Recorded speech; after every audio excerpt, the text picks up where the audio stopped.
Good evening and welcome to the Pop Culture Jungle, where we talk about all things pop culture. This week we got a lot to go over between Disney news and CinemaCon. And joining me this week, like always, is my co-host Justin. Hello. Hello. That was delayed. Okay, I've been home sick all day, so I may not be the quickest response and such. You never let me know how many pieces of CinemaCon do you now have? I have a lot. I was just gonna run through what Disgusting Film is posting on Twitter while their reporters are at the event, what they're live tweeting. Gotcha. Well, I mean, if you want to pull those up and start there, we can start there. I'm gonna start there. No, let's go 2 of mine, then we'll start there. Okay. So we'll start over here with the Disney Parks blog. Coming to downtown Disney, Lululemon and Nectar Life and Bopo Go. Bleh. This is the first confirmation we have that Lululemon is coming to downtown Disney, and it is taking over one of the 3 locations inside the ESPN zone. So that's cool. That's a actually pretty big brand to be coming to downtown Disney. Yeah. The Nectar Life we used to have actually in downtown Disney. Plans are underway for Nectar Life to join the district, bringing a luxurious collection of handcrafted bath products made with pure joy. My question for you on this one, where are they going? Because we still have the open slot over by the Bougie store. Oh yeah, that's not confirmed where it's going, huh? This one's not confirmed. It's just Lululemon, that is? Lululemon is the only one that is confirmed going into the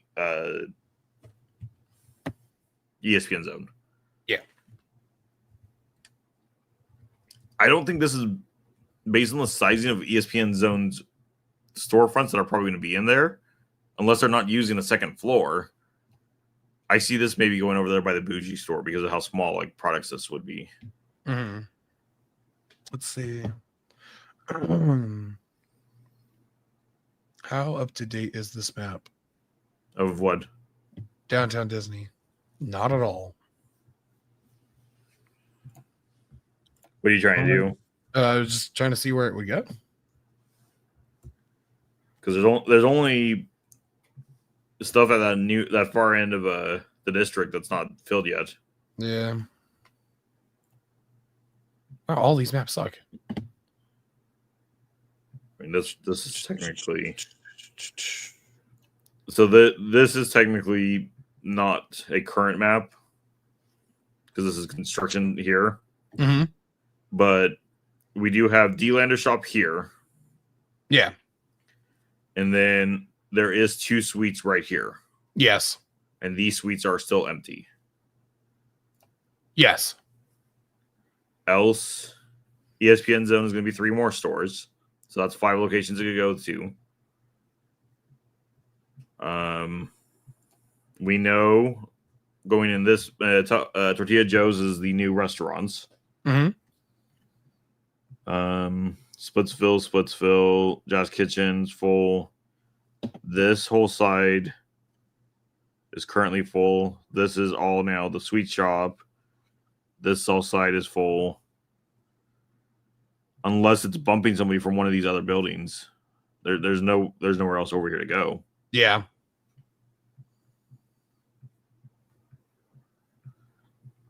I'm thinking since this one wasn't said to be going inside of ESPN, I'm thinking this is going in one of these little suites over here. Yeah, probably.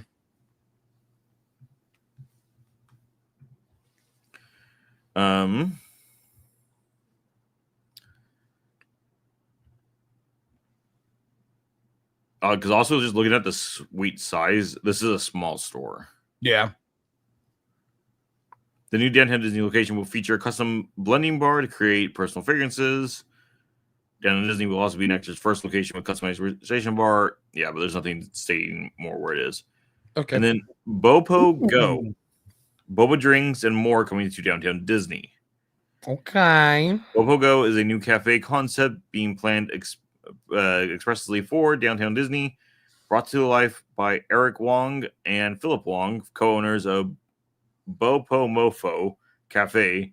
With several locations throughout Southern California, the new Bopo Go will serve the same high-quality, authentic boba bubble tea using only real fruit, vegetables, lactose-free milk, oat milk, cane, and brown sugar, or cane or brown sugar, and no artificial ingredients. All right. Cool. We don't get a photo of that. That though, I almost think Is that replacing the juice bar? Do you think the juice bar? there's like a juice bar? I don't think so. I think this one, if I'm going to be really all honest with you, I think it's going to go into this old corner shop. Because then they can add just walk-up windows. Yeah. And they still would have access to a full kitchen and such, and it makes Earl Sandwich not so lonely in this corner. Yeah. We also get in this same article, not much more to talk really into it, but we get the sneak peek inside Arthur and Sons and the Pearl Roadside Barbecue. These are what's going over at Tortilla Joe's. If the concept art comes true, looks like it'll be a nice restaurant.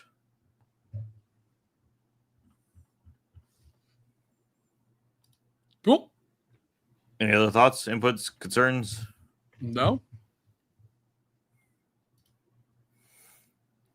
Well, then we're going to continue along with Disney Parks blog for new shows, characters, and more entertainment coming to Disneyland Resort this spring. We talked about a couple months ago that they were hiring a new DJ. Miraculously, there's a new Mickey Mouse Clubhouse Live. So, come all to discover an all-new show, Disney Junior Mickey Mouse Clubhouse Live, debuting on the Disney Theater at Disney California Adventure Park, May 16th. This must-see stage production, inspired by Disney Junior's global hit series, Mickey Mouse Clubhouse, and upcoming Mickey Mouse Clubhouse Plus. Do you know what Mickey Mouse Clubhouse Plus is? They're making exclusive episodes for Disney Plus. Okay. Yeah. Debuting later this summer, features upbeat original songs, plenty of interactive fun for little ones, and appearances by beloved Disney characters to sing and dance with. At Disney Junior Mickey Mouse Clubhouse Live, Mickey Mouse and Minnie Mouse will welcome guests to Mickey's house for a fun-filled party. Their friends Goofy, Daisy, and Pluto haven't made it yet, so Mickey and Minnie take the party on the road to find them, ultimately inviting everyone for a high-energy finale. Isn't this pretty much the same show that they currently have? Yeah, but it's more focused on Mickey Mouse Clubhouse. Okay. As opposed to generic Disney Junior. Then, at Pixar Pier, guests can now meet Rex.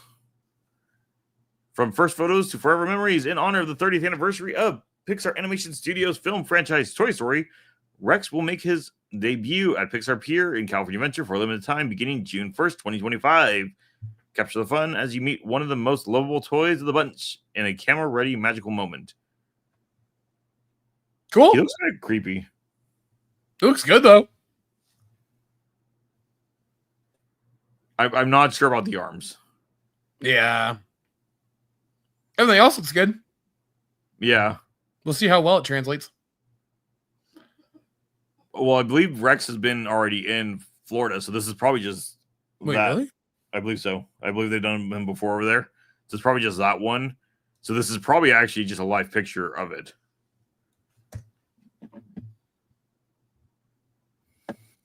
Then, the Pixar Pals Playtime Party returns to Fantasyland Theater.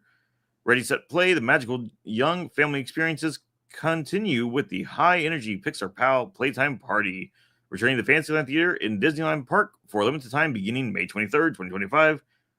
Dance and play as you enjoy the interactive games, activities, and photo locations.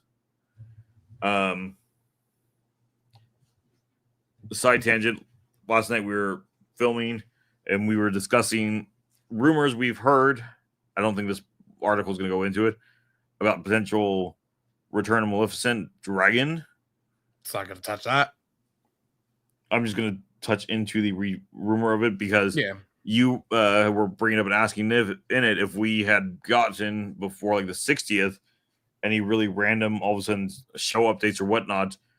And I said for 60th, not really, but other times we had. This is more and more of those just kind of random throwouts of more information. Hello, Robert. Hello, Robert. Oh, real quick. Back to Rex. Rex has been on the Disney Cruise Line since January 15th of 2023, and it's the same costume that they're using here For the Pixar Days at Sea. I believe so. Yeah, that makes sense. And then Stitch's Interplanetary Beach Party Blast at Tomorrowland Terrace.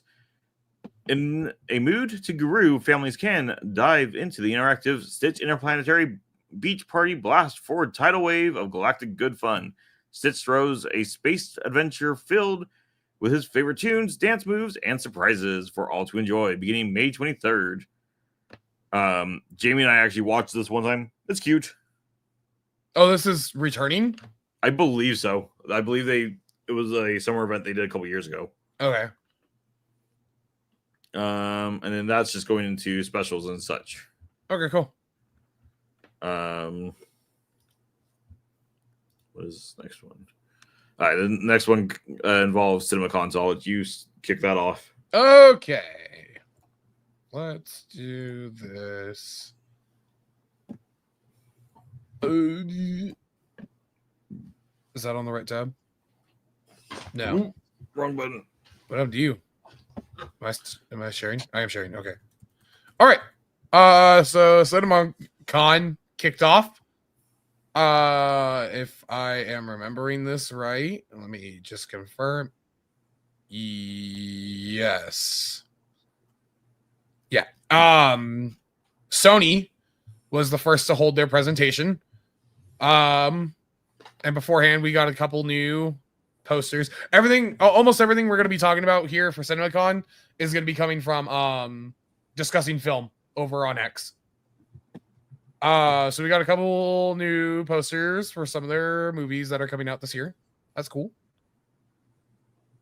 And kick things off, they talked about 28 years later. They showed a new trailer. And Cillian Murphy is confirmed. And then they talked about Beyond the Spider-Verse.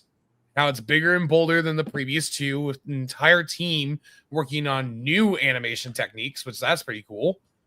They were shown footage of Miles and Gwen reuniting, and Miles fighting the Prowler.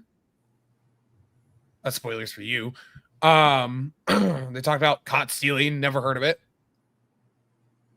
For some reason, Zach Krieger is there with his Resident Evil film. Okay, pop off.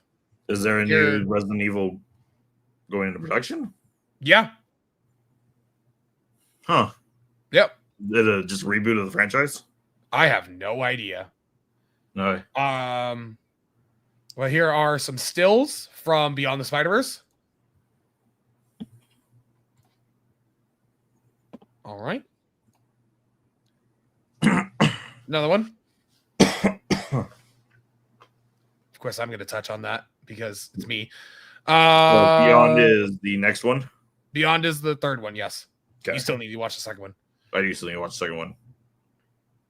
Kanganda's A Big, Bold, Beautiful Journey follows Margot Robbie and Colin Farrell as strangers journeying together through a red door that takes them through their memories. Okay. Footage of I Know What You Did Last Summer.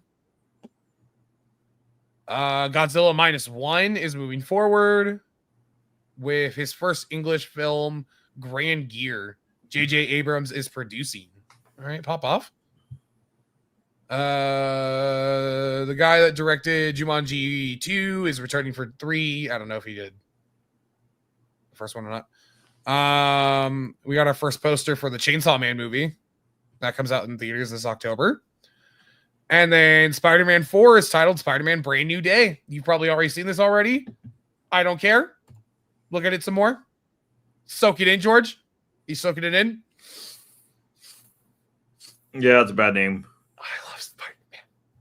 Moving on. I don't know if this is still Sony or not, but all 4 Beatles biopics will release in April of 2028. The first bingeable theater experience. Sure. Why? Here are those castings. There you go. This is them all together. There you go. And that wraps up Sony. Here's some more images. 28 years later. Okay. Tom Holland, I don't know. I think it was a video. Because he's filming Odyssey right now. Said in his video that it is a fresh start, and it is exactly that, and that's all he can say about the script for Brand New Day. And that finishes Sony. So now day 2 begins with Lionsgate and WB together on the same day. Go ahead. Sorry. Robert asks, Justin and George, when's the new Pocahontas movie coming out? I have no idea what you're talking about. Not a clue. And then what's Sony doing for Disney? They're making Spider-Man films, and Disney's giving them fat checks to have Spider-Man in the MCU. Yeah, but I'm curious what other backroom deals had to be made for that, because they already were having such hard conflict and such. Yeah. But touching into, you're rolling with Warner Brothers. This is Lionsgate and Warner Brothers. I missed the beginning of Lionsgate, apparently. Lots of John Wick stuff from this one at a first look. So they showed footage of Ballerina. It showed an entire action sequence. Apparently David Johnson. I don't know who that is. I assume that's who David Johnson is. Okay. They're filming a movie about the Long Walk, and they shot it chronologically. And some shoot days they would have to walk 10 to 15 miles for it, apparently. Sure. It's Stephen King's The Long Walk. Oh, okay. They talked about Billy Ray will write the script for Sunrise on the Reaping, and he was a writer for the first Hunger Games movie as well.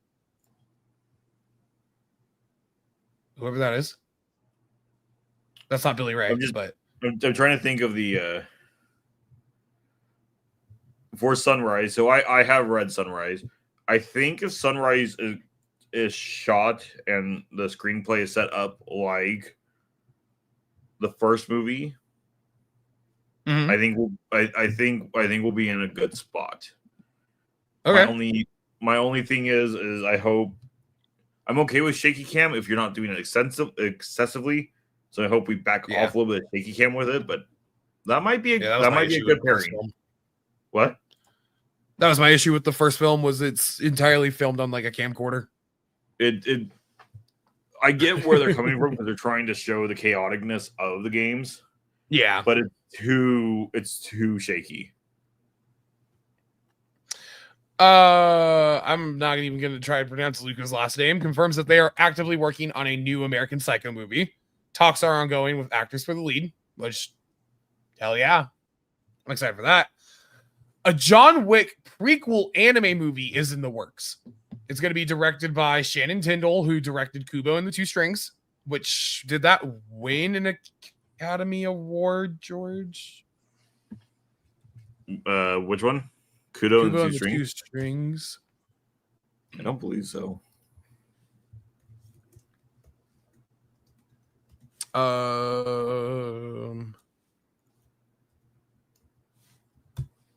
think it won 2017. Best animated feature of 2017 and best visual effects of 2017. Yeah. So my bad. Wait, no. What? I just looked it up. It was nominated. It was nominated 2016. And it lost to Zootopia. Then why the article? Did I look up the wrong movie? I don't know, man. Because I'm seeing that too.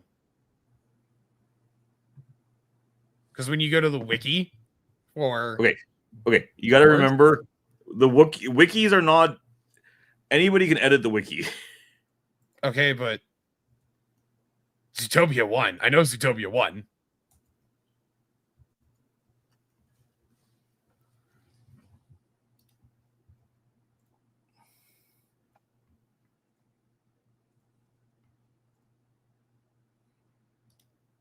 Yeah. At the 89th Academy Awards, Kubo and the Two Strings was nominated for 2 awards. Best Animated Feature and Best Visual Effects. Yeah, so it's posted weird on the other page. But yes, they were just nominated. Yeah. Okay. Keanu Reeves will return, assuming he's going to voice himself. It follows John Wick killing all of his rivals in one night to free himself from the high table. So it's that like mini story before the first film.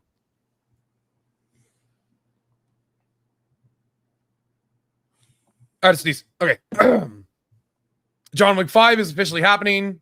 Story has been decided. And then Kane from John Wick 4 is spinoff is moving forward with Donnie Yen set to direct and star. Film will be stylistically modeled like Yen's previous action films.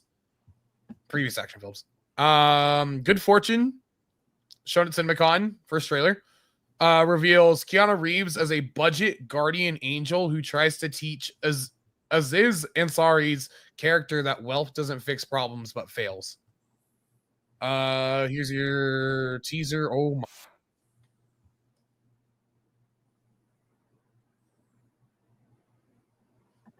Yeah, we just don't get sound.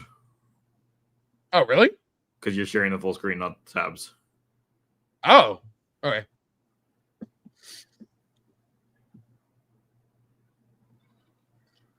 Wow. That's a very high definition teaser for just the logo. Yeah.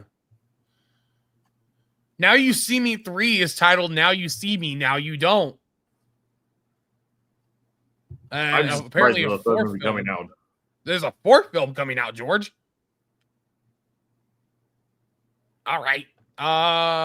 It reveals that the OG group has disbanded, with J. Daniel Atlas teaming up with newcomers Dominic Sessa and Ariana Greenblatt. Okay.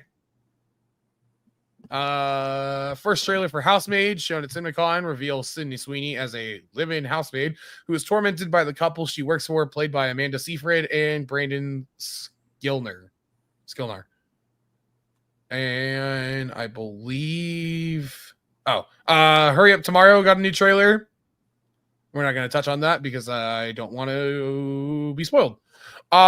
New trailer for Bring Her Back, a horror movie from Talk to Me directors Danny and Michael Philpott. Cool. Sequel to Once Upon a Time in Hollywood is in the works at Netflix, apparently. David Fincher is set to direct, and Quentin Tarantino has already written the script. And that wraps Lion Gate. So now we're going to move on to WB, which this is a lot of DC. So the Superman cast and James Gunn were in attendance. There was a sizzle reel at the start for all their films that included Scorpion in Mortal Kombat 2 saying the catchphrase, "Get over here." Hell yeah. Maggie Gyllenhaal's The Bride follows an eccentric Bonnie and Clyde type story that starts with Christian Bale as Frankenstein's monster fawning over movie stars in a movie theater. Okay.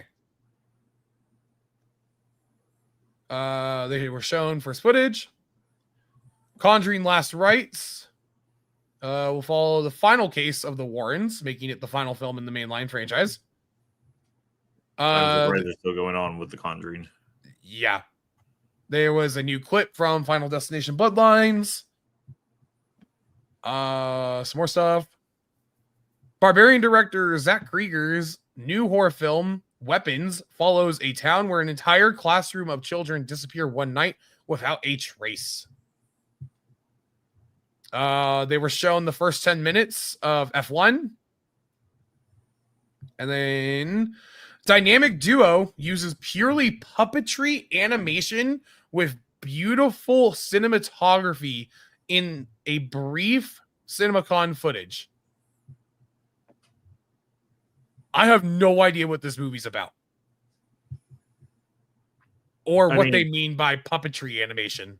Puppetry animation is what I'm confused by, unless they're going ahead and... So technically, in Muppet Vision 3D, our little like clown figure that changes into, you know, taxi car and such. Yeah. He is done by puppetry animation. That's so CG. CG. That's a 3D puppetry. Well, no, like they actually had a puppet arm that was connected to the software. So when they moved him in space, he could be puppeted. I don't know how this could be done for a Robin movie. I don't know, man. Dynamic Duo, I don't even know where they're trying to go with on that, because it's about Robin. That's all we know, I think. Yeah. New theatrical animated Flintstones, Tom and Jerry, and Looney Tunes movies are officially in the works at Warner Brothers. This is surprising to me, especially Looney Tunes, in my opinion, because they just pulled everything off Max of Looney Tunes. That's surprising to me. More so for me, what's surprising is the Flintstones, because they've been out of production for so long. Yeah. Even Tom and Jerry has been out of production for a long time, but has recently still done things. That's just weird. Somebody realized they own the rights to it and decided they were going to try to do it. Yeah. They were shown a behind-the-scenes sizzle for Superman. That's cool. Sorry. I don't know who David Cornsweet is, but he praised those who brought Superman adaptations to life in the past, allowing him to ride a path already paved with greatness. I assume he's the actor for Superman. I'm assuming so. That's stuff we always talked about. James Gunn on crypto. Nicholas Hoult, when asked what other DC characters he'd want to play, he auditioned for Batman and Superman and didn't get either of them. They were shown footage of Crypto taking an injured Superman to the Fortress of Solitude, where robots then heal him using the sun. And that finishes WB. Oh, shoot. Okay. And now we have Universal, which just wrapped up like literally right before we started. Hold on. Do you have the trailer that I'm thinking about? I already have it pulled up. Okay.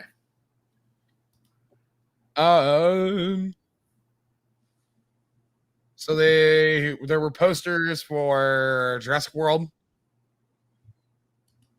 They talked a lot about Jurassic World.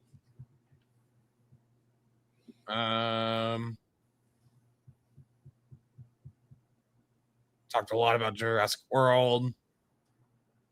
Apparently it's supposed to be a horror movie again with this installment. In the trailer, they showed a scene from the novel where the team attempts to drift through a lagoon in a raft with a T-Rex behind them.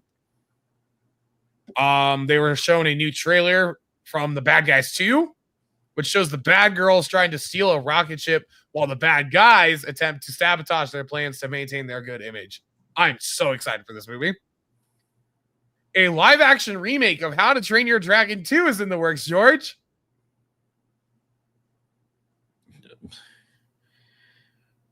That doesn't surprise me. Especially for how much we're hearing about the first one. And again, it looks good besides the wig. That can always be corrected by number 2. There's a new horror film about a college quarterback who gets the chance to train with his idol. His idol takes him to a sinister world to see what he's willing to sacrifice for fame. Okay. Here's the logo for How to Train Your Dragon 2. It's the same one. with a Magic. 2. Wow. There's a date. Wow. That's in 2 years. Why are we announcing movies this early? Anyways, Nobody 2 is a sequel that nobody wanted. I don't even know what this is. Okay.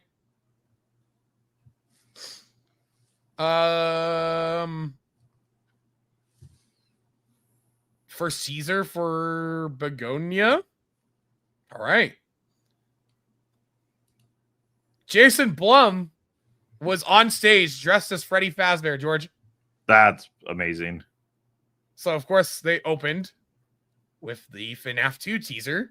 Oh, I thought with him being dressed as Freddy Fazbear, they were going to do Megan. Well, they do talk about Megan, but Well, I thought Megan would be the first thing to talk about. Just have him in Freddy Fazbear the entire time. or have you seen this? It just came over. They posted it. Well, of course they posted it. Or are you ready, George? Are you buckled in? Full screen it, yeah. So let's see it. Let's see if it works. I'll let you know if you have audio or not. I'm not hearing anything. Wait, hold on, pause it. Go back to the beginning. You do have audio. I'm just gonna switch our screen real quick. Okay. And give more bigger focus to the. Go for it. All right. I just don't have audio, but I watched it already. Welcome back. Are you ready to start the show? Count with me now.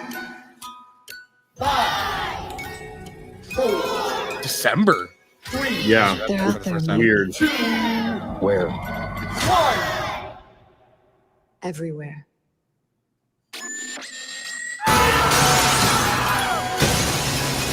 Mango. Showtime!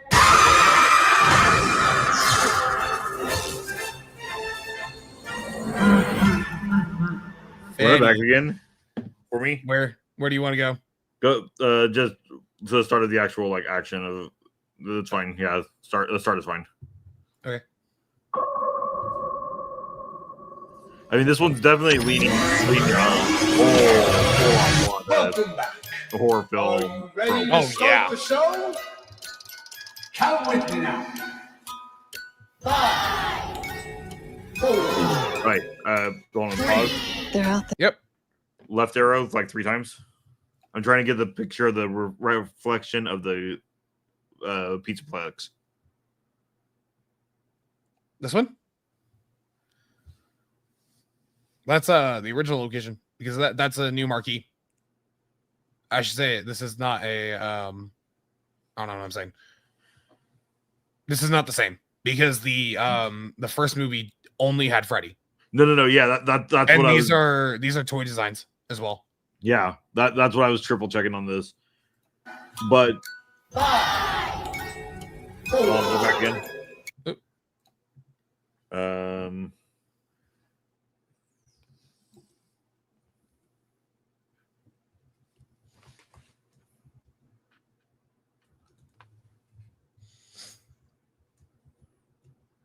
I want to point up something on my other side real fast because the marquee is. You're correct. Yeah, this is a totally different building design and everything. Yeah. Because what I was curious was if we were reusing the building design. No, it's Just- completely different. It's a completely different set. Okay. Yeah. W.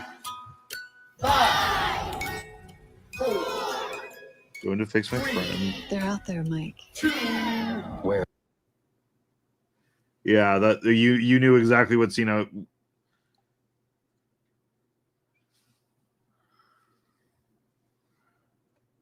Go ahead and mute before Oh! you started also.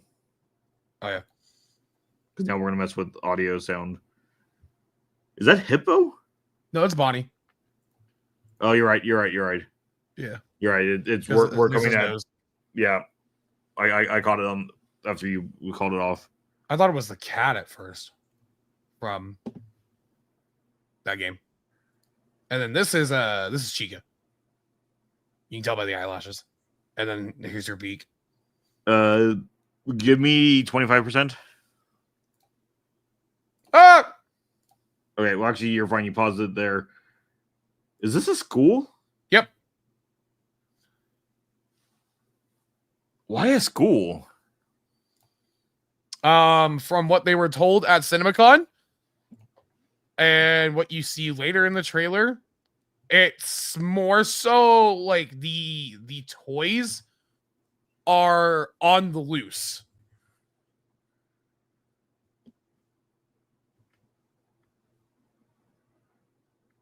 That's like, none of this. weird. Hold on.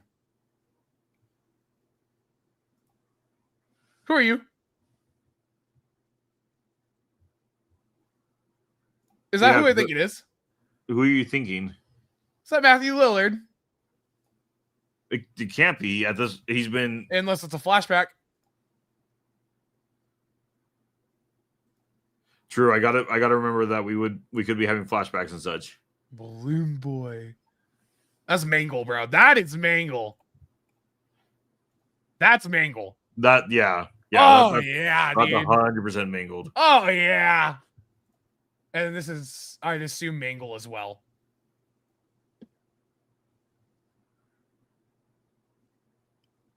Was it Mangle or was it maybe Foxy's hook? Oh, you know what? Is Foxy at the second location? No, because Foxy's replaced with Mangle. Yeah. Or what would be Mangle. This could be Withered Foxy. Hold on. Oh, because the Withers would be in this one. Yeah.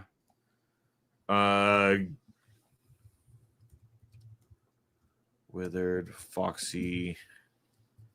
That's no. Unless they really changed the either hand or hook design, no. I don't think they would.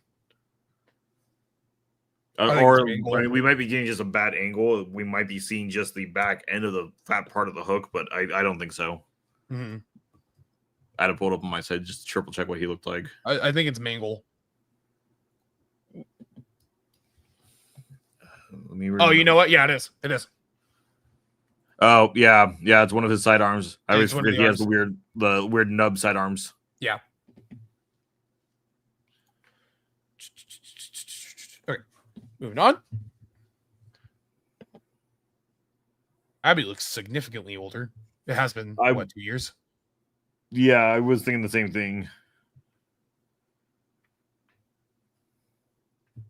Excited to find out what she's screaming at. Springtrap. You think so?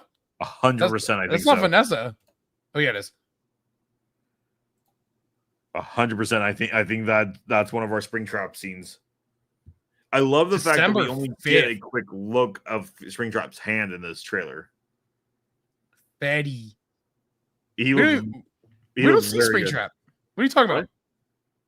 We get a single shot of his hand. Where? Go for it. Go back. It's right before our first little look of Mingle. Oh, really? Mm-hmm.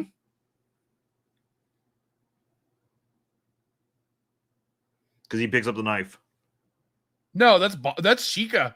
No. I know what you're talking about now. Yeah, that's Sheikah.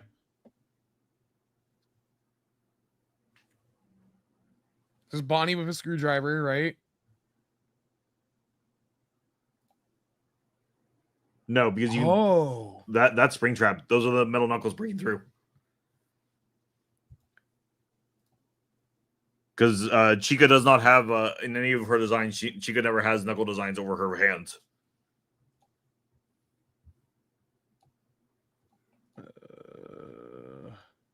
Yeah, I think you're right.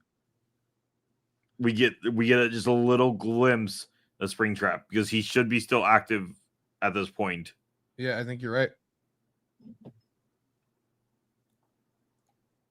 There's a lot going on. There's like 5 frames of Freddy right here.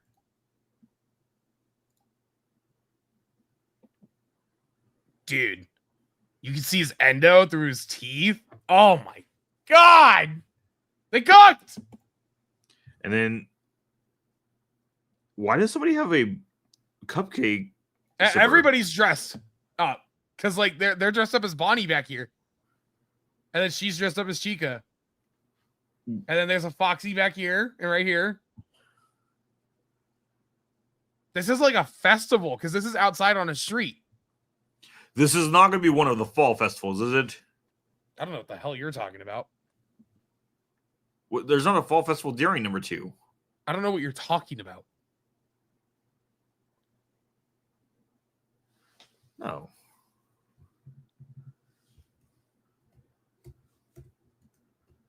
Fall Fest. Because the last recent one in game lore is the 70s. Oh. That's a fan. Oh, was this the like Night of Dreadbear or whatever? So Night of Dreadbear is part of it, but FanFest is getting more and more important because it's been showing up in more games, and everything looks like it's connected to the Mimic time period. Okay.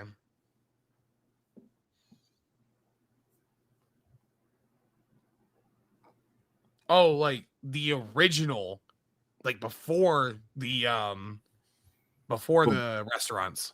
Correct, but Okay. that's why I was like, I don't. Besides, No, I think you're looking too far into it at that point. Because besides anything we have,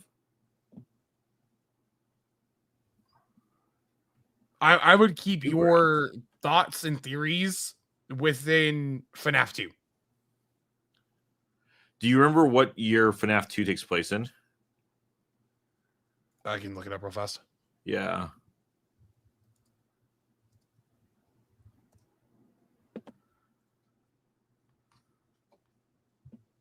'87.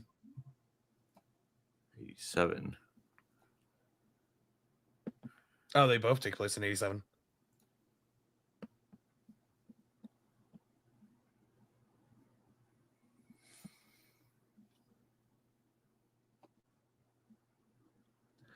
I'm just trying to think why a fair? I don't know, man.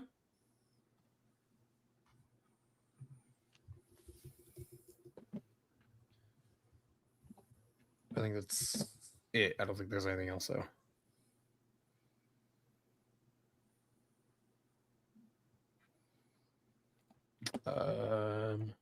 Real fast.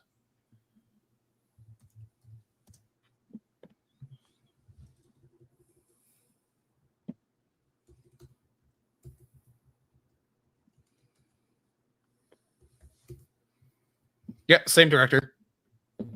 That's good. He did a great job. Yep. The first one. She. Sorry.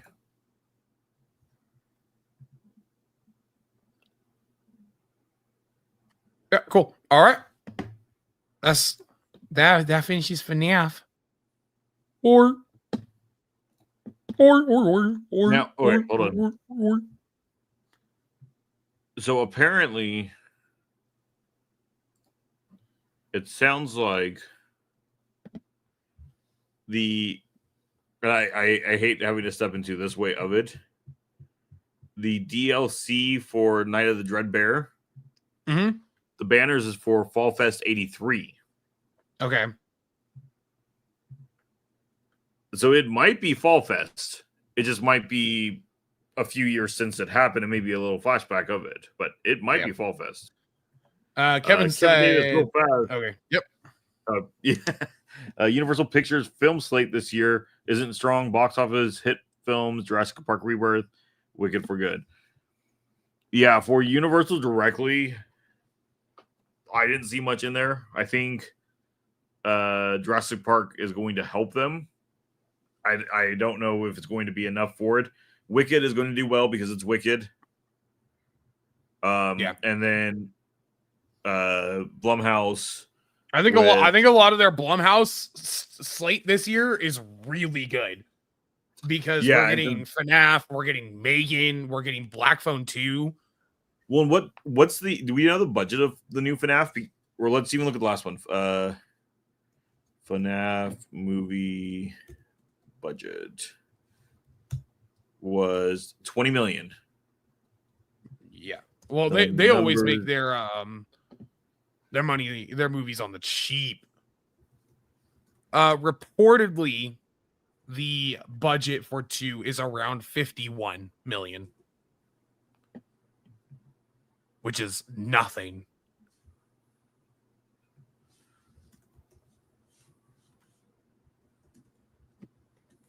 Are you pulling up the numbers? Yeah. I was literally about to. So I said 20 million. Yeah. It only made in the box office 300 million. Okay, it was a day and date though. Well, no, but okay, even if they follow Disney's numbers at 20 million, actually, let's even be a little bit harsh to them and say they went ahead and they used the entire budget also as marketing, so 40 million. Half that goes to it, meaning if they made 60 million, they were profitable. The box office was 300 million, which means they made 5 times their budget back. Yeah. Yeah. And that's not including streaming. That's just box office. Yeah. Because I don't think this one's day and date. Does it say only in theaters in the thing? It did not. FNAF 2. That would go to what app? Peacock.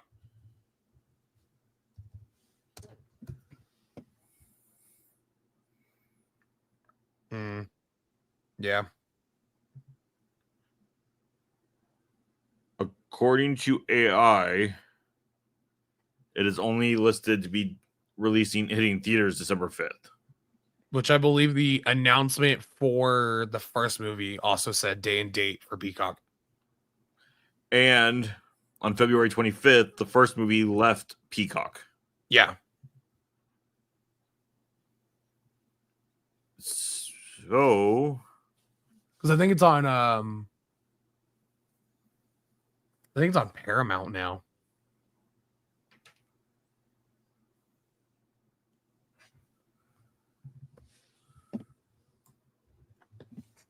Paramount Plus.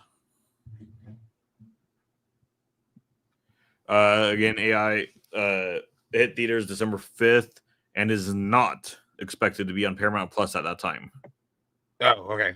Everything I'm seeing, I don't think they've officially said one way or another, but at this moment, I would be confident in saying that it is not coming to streaming day of. I hope so. I don't know about that. Suck it up. Suck it up for Peak, George. Suck it up for Peak. I don't like horror movies. Yeah, but it's FNAF. Or. It's not scary. Good. No, this one looks like it actually might be scary. This one looks like it's going to be a full slasher. All right, moving on with moving right along. CinemaCon. If I can do this right. Oh my gosh. Struggling. Bam. Okay. Here's the official teaser. They talked about Black Phone 2, reveals that the film is set at a winter camp, with the phone conversations now happening in a telephone box. Ethan Hawke's character also skates across ice to kill in one scene. Here's some stills from FNAF 2. Megan 2 follows Megan, who is hired by the military to stop another android who is killing all of her creators. She also skydives off a mountain while performing some sort of heist. George, I need you to watch Megan. Because we need to sit down so I can watch it because it is so over the top and it doesn't need to be, and I think that's why I love it. No, I'm down. We just need to sit down and do it. Steven Spielberg's new UFO film is described as a return to form to his iconic sci-fi films with a major twist. It stars Emily Blunt, Wyatt Russell, Coleman Domingo, Colin Firth, Eve Houston, and Josh O'Connor. Dude. That sounds gnarly. And then they talked about Wicked for 30 minutes. We're just going to hit some highlights. They showed footage. They showed the teaser.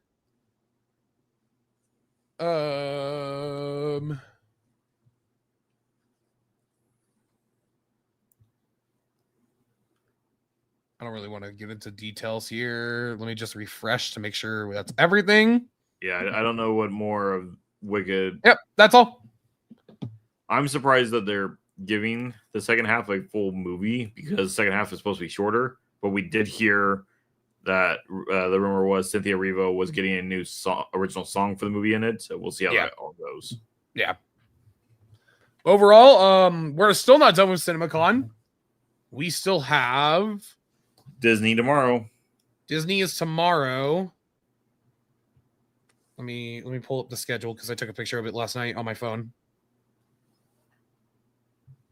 We still have Amazon later tonight, I believe. Yeah. Paramount and Disney still. So I think we're gonna cover those next week on next week's show because we already have our topic for Saturday. For those of you in the gaming sphere, you already know what it's gonna be. We're gonna talk about the Nintendo Switch 2 on Saturday. TBD still. So we're gonna go through. It is gonna be a longer one because the first thing that we're gonna do is go through and just re-watch the direct. Oh hell. And do a react through it. I don't know if Justin's joining me. I don't know if Jamie's joining me. I don't know if I'm doing it on my own. We're then going to go ahead. I'm watching the tree houses over the next 2 days because apparently I saw the wrong post. So apparently the tree houses are tomorrow and Friday at 6 a.m. And so we'll watch those, get some hands-on look of those, and whatever we feel are important for that. We'll then talk into accessory pricing and game pricing and share opinions and debate on that because Justin and I have already been debating on that today. Yeah. We're both on different sides of the spectrum. Neither one. I'm not going to say I'm necessarily happy with the pricing, but we're going to discuss all that later on. But to finish up CinemaCon for tonight. I have one more thing. A photo leaked. Let me pull it up real fast.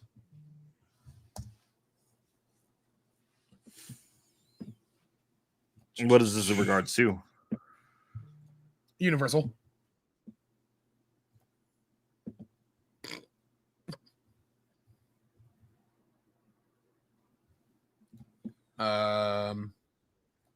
This was just sent over to me in one of my group chats. Okay. That's how he was on stage when he talked about everything in their slate. That's fantastic. That's so cool, dude. That makes me so happy. Oh my god. Okay. He looked. Carry on. Wait, no. Pull back up. Oh no! I closed the tab. Well, I guess it's gone. Well, what's your question? I was trying to look at more of the detailing on like the outfits, since we actually have a outfit of the full. Yeah, I'm pretty sure this is just one of the set outfits that they wore. I think so. One of like the costumes. I think so. That's why I was trying to look at it. You go. Look at like the weathering around like all like the hips and such. Mm-hmm.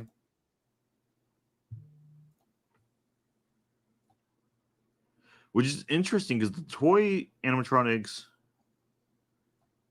should be really clean. Yeah. Huh. There you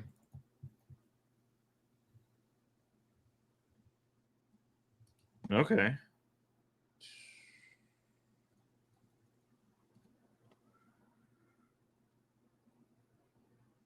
Yeah. But yeah. Okay. That's cool. I like it. I'm stoked. But again, continuing on with CinemaCon, we have one more little topic. This was shared over from WDW News today. The first look at the Fantastic Four is first steps and the Stitch popcorn bucket. The Stitch is incredibly cute. Stitch is good. They also shared a full TikTok. We don't need the audio, but there's that guy. We got some minions. Stuff for the Flash from way back when. How to Train Your Dragon buckets. And that looks like a zipper.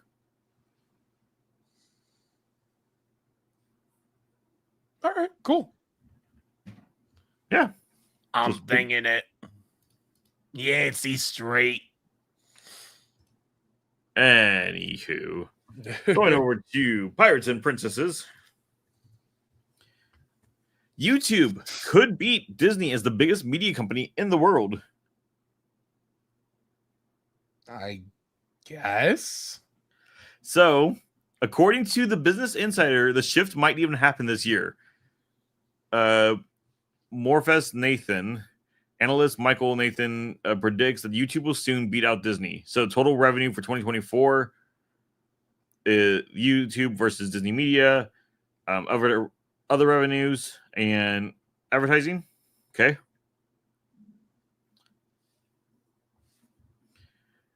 In 2024, YouTube was only 5.5 billion behind Disney, coming in at 54.2 billion to Disney's 59.7 billion for the year.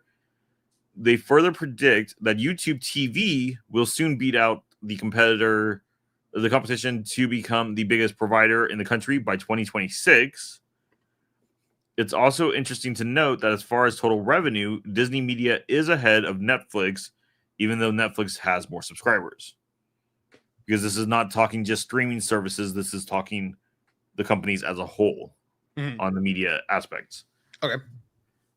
YouTube has been winning as far as reach. YouTube is estimated to have about 2.7 billion active monthly users. Meanwhile, Netflix comes in at around 280 million, and Disney services, Disney Plus, Hulu, and ESPN, come in at 202 million combined. Of course, Netflix and Disney get paid subscribers as well as ad support, but YouTuber has some paid subscribers and is the juggernaut in advertising as it's owned by Google. YouTube does this all without massive movies and shows like other streamers.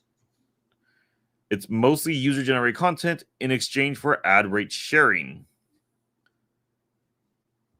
I thought there was a second chart. Might be right there. Last year, YouTube beat Netflix and Disney, gaining about 10% of the market share for stream television content. This was for television only. It wasn't counting YouTube on phones, computers, and other devices. It's gotten so big that rumors suggest Disney is considering user-generated content. Disney is more than considering it. I've actually heard of in the back end, Disney is looking at very much doing user-generated content. And this is why it looks like they may be looking at like Mark Rober as one of their creators that they want to try to bring over. The rumors of all this started of Mark possibly in talks when he got the tour of Imagineering. Okay. Yeah. So when the rumor happened at the same time that happened, it's pretty safe to say it's probably true.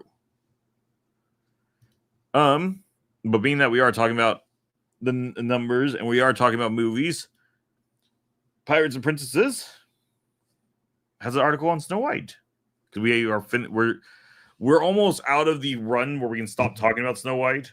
But This has been such a train wreck. We do need to talk about it. And before we talk about the article, we need your review. Let me pull up my letterbox. Read this verbatim, okay? Because you knew this was coming.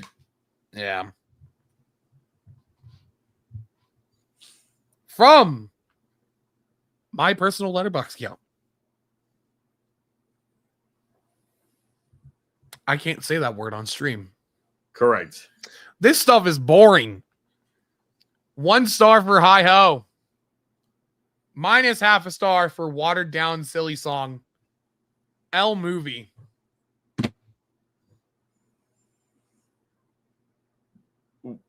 What are redeeming factors behind it?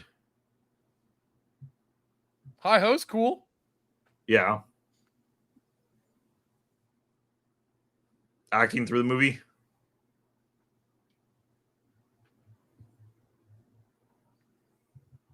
Do you have any want to see it again?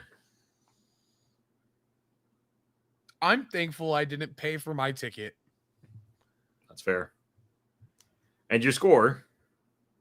Oh, like I said, 1 star for Hi Ho, minus half a star for the watered down silly song. Gotcha. So, for retrospect, since that gives half Justin a star. a 0.5 out of 5, yes? Yeah. Okay. We got Bailey, who came in at 3, Jordan, who came in at 0.5, I came in at 1, Justin came in at 0.5, bringing us to a 5 out of 20, or when we bring it down to out of 10, a 2.5 out of 10. That is by far the lowest rated movie we have ever reviewed. We do have one more review eventually coming. We just got to get him on the show. What about Moana? Moana, we ended up right around where the critics were. You know what? I think you're right, because I think I was high on Moana. Because we always go ahead and for the funny thing is normally we always line up right without, again, we never use the Rotten Tomatoes or such to judge our own critiques, but it's funny, we always end up around that spot. On the tomato meter, Moana was 61%. I believe we were at like out of 10, I think we were at a 4 to 6 in that spot. It was passable. It was middle of the road. It was nothing. Yeah. And at that time, that was the lowest we have reviewed. So, good job, Disney. You topped yourself. I don't think you meant to go that way, but hey, you did. But back to the Pirates and Princess article. Snow White has the worst drop-off of any Disney live-action film. Disney Snow White had another rocky weekend at the box office. In its second weekend, it came in behind The Working Man, making $14.2 million domestically. That is down from the low opening of $42.2 million, giving it a 66.4% drop-off. The second week plummet was enough to make it the worst drop-off ever for a Disney live-action film in its second weekend, even worse than the 2019 Dumbo. So, Jungle Book actually went up. Mufasa went up. The Jungle Book 1994, sorry. Because Jungle Book 2016 came down 40%. Yeah. And so we jumped to the top of this chart. Dumbo came in at negative 60.4%. Snow White 66.34. Little Mermaid is the one that we were saying it had to be comparing to do okay. And that was at negative 56.7. Yeah. So it is 10% behind Little Mermaid. Yep. Snow White fell off at 66.4. The largest drop-off was 60.4. And then 2019's The Lion King at 60.05. This isn't looking good for the Princess remake, especially with Minecraft opening in a few days. Oh, yeah. When Snow White is compared to the second weekend totals for other films, it isn't performing as bad. So Snow White is right here at 66.8, above Maleficent, Mistress of Evil, 101 Dalmatians, Alice Through the Looking Glass, Christopher Robin, Cruella, The Sorcerer's Apprentice, 102 Dalmatians, and the 1994 version of the Jungle Book. Is this adjusted for inflation? Those were not. Okay. So, Snow White is below Dumbo, but still above Maleficent, Mistress of Evil, 101 Dalmatians, and more. Not adjusted for inflation. For example, the Maleficent film would be closer to 80 million now. 101 Dalmatians from 1996 would be almost 130 million in 2025. No matter how you look at it, Snow White is a flop. Globally, the film has made about 143 million. We're going to look at the actual numbers as of today. On a budget of 270 million before marketing costs and theater cuts. Break-even estimates for the film are between 500 and 600 million, but some feel the film won't even make 250 to 300. Now, the 270 is reported. However, we do know it went over budget. So again, our numbers are still higher than this, but even if we look at the 500 to 600 range, I don't see it coming in anywhere close to that. Kevin says he feels bad for Rachel Zegler and Gal Gadot. This film had no chance at all. Folks were already rooting for it to fail even before it came out in theaters. And that's a very valid point. I was excited for the film. Someone was a what? At least someone was. I know you weren't. There was a lot of other issues that came out that made me very weary of it. It was all the changes that they were talking about doing to the film. I didn't even find the changes were that radical. Remember, that's after reshoots. Oh, okay. There's a lot of reshoots, and it's why all the scenes don't really piece together. Because again, if we go back to that initial interview with Gal Gadot and Rachel Zegler, they made it clear that there would not be a love scene in the movie. Oh, okay. She would not be saved by a prince, but at that point, we can now, since there wasn't going to be a love scene, it means she wouldn't have been saved by the rogue. I don't know what you want to call him. There's a lot of reshoots and retooling to make this back towards the original, but that's why it feels like it's two different films, like battling it out the whole way through. When we look at the actual numbers as of today, domestically it is at 69.8 million. Internationally, 75 million. It is falling under its original estimation of where it should have been. Wait, 69? Like, that's it? Domestically, that's it. I thought it was 69 for the weekend. No. That's total. Oh. Last weekend was 14.3. Oh. Kevin says he hopes that Disney doesn't abandon casting people of color just because Little Mermaid, Captain America, Brave New World, and Snow White are bombing in the box office. So, It's a W take, Kevin. What? W take. No, I agree. And I will say Little Mermaid, actually, it wasn't a super big performer. None of the live actions really have been. Oh my God.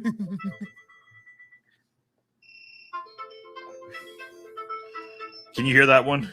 Give it a minute, it will go away. No, like a sound grenade. Yeah. Snow White went ahead, not Snow White, Little Mermaid did not do fantastic at the box office. None of the live actions really have. However, it was financially successful. Little Mermaid. Sorry. Cap, I don't think has become financially successful yet. I think they're gonna let it run until Thunderbolts comes out too. I think they're gonna run it as long as they physically can. Like, I'd say we're getting pretty long here, and I think they're gonna run it for another month. Because where did we say Cap had to come in at?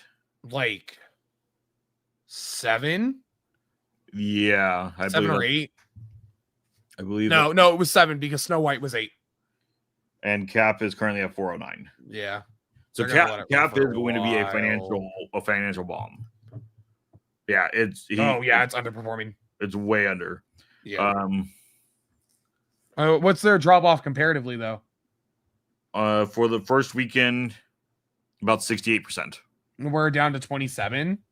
I mean, at least the drop off is dropping. The change percentage is dropping. Yeah. And it's also playing in less theaters. Yeah.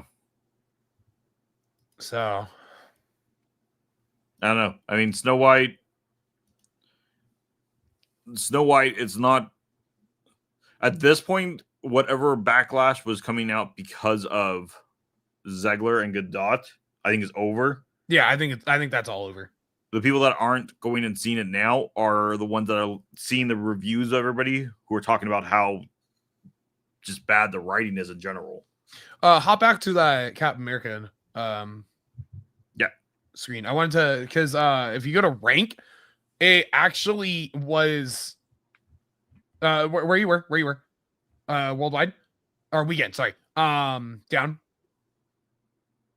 weekend box office performance. If you look at rank, they're actually jumping around a lot, and they're first 3 weeks in a row with a 14 million on the third week. Yeah, I think that's interesting. Yeah, because it fell, then it came back up some, then came up to third, which is actually kind of impressive. That's the week Snow White came out too. That is the week Snow White came out. Captain America did better because Snow White came out. That's funny. Yeah,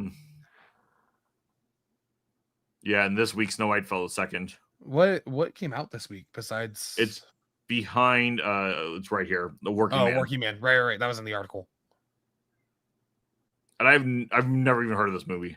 I think I have. Yeah, it's him. He's like it's a generic action movie where like his wife dies and he's just like a construction worker. That's my understanding. Do you know the worst part about it for Snow White though? What? It's in a lot less theaters. Yeah. It's selling that much better. Dude, my local theater had it running in 4 rooms at the same time. And my local theater has 8 theaters. That's insane. It's like 8 or 10. Now, because we always like to go ahead and play with predictions and such. Okay. I'll bring you to this week. Yep. So April 1st, it was 1.5. It went up. I don't know. Maybe people took their significant other there for April Fool's Day, but I believe Friday is Minecraft, if I'm right. Friday is Minecraft.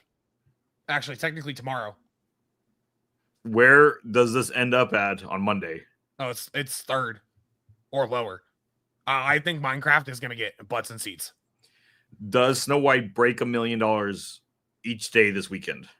No, because if I had a kid, and me, okay, yeah, well, obviously, but like general consensus, if I had a kid from the age of 4, I'd even argue 3, 4 to 11. I'd rather go see Minecraft because the kids are going to want to see Minecraft. The adults want to see Jack Black and Jason Momoa. Yeah. Even though he looks ugly in this movie. Are we reviewing Minecraft? I mean, I was going to see it anyways. That's up to you if you want to see it. Should I go see it? Probably. I don't think you'll like it. I'll say that. Kevin says Minecraft domestic box office debut prediction is 60 to 80. International audiences going to have to help this film succeed at the box office. I think you're lowballing, Kevin. I don't think you quite see my vision of how insanely popular Minecraft is. He may be pulling up the actual. Oh, are you pulling it up? I thought that was your prediction. My bad. Right now, Minecraft has reported $150 million budget. Mm-hmm. And projections. They would have to hit what?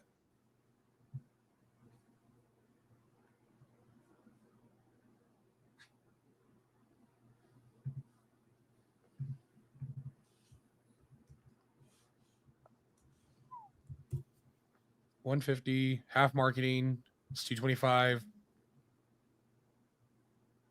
And what do you?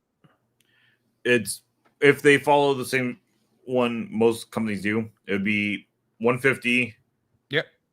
Plus half of it for marketing, so that'd be $75, which brings us $225. Yep. Half of all sales go to the box office, so you take the $225, you double it, brings us about $500 million. $550. Okay. I think they can hit 550 on Minecraft. But no, the 60 to 80 million is projections. Okay. That is where it's projected to open up at on the opening weekend. Okay. It always can surpass that, but that's based on statistics. Do we have pre-sale numbers, or is that not going to come out until tomorrow or Friday? You can take a look. Let me pull that up on the other screen. I will say Screen Rant has given Minecraft movie a 4 out of 10. I saw IGN gave it a 6. Rotten Tomatoes is at a 53, I believe. Okay. Yeah. Review embargo went up tonight. But like, honestly, this is kind of what we all expected. Yeah. It's actually higher than what I expected. So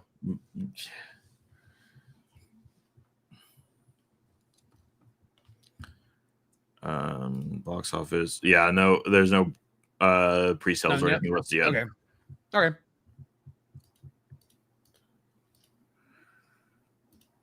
Chicken jockey. Rotten Tomatoes. It debuted with a 53. I'll put it that way. Minecraft. Nope, not that Minecraft. What story mode? No, it pulled up the documentary. Oh. Yeah, it's sitting at 53. I'm just going to look at a couple of these first reviews real fast. This is not on the docket for tonight, but that's okay. Mama Geek.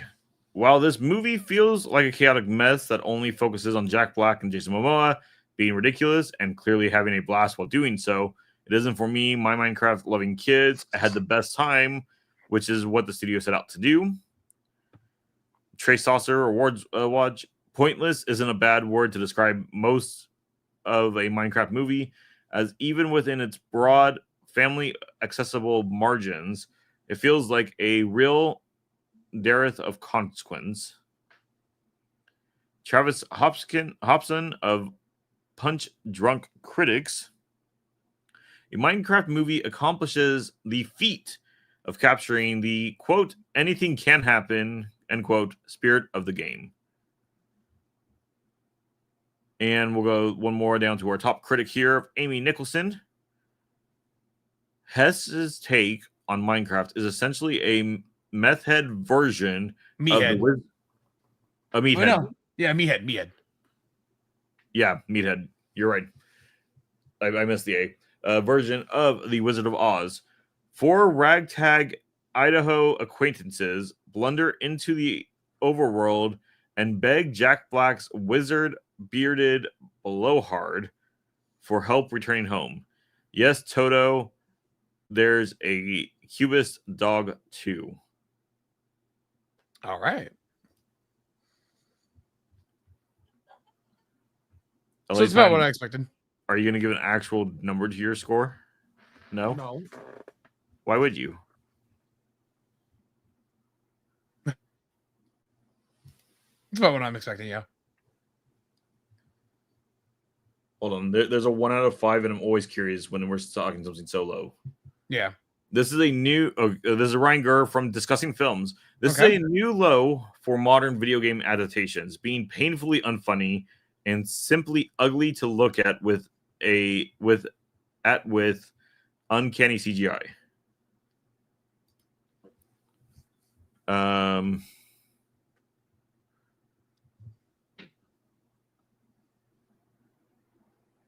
They're predicting that this, in their mind, this is going to be like this year's Madam Web. I don't think so. Again, they were being over critics, so I was just curious. In fact, I'm curious. Because it's actually going to make money. Ryan Gurr, what else have you written on Flow?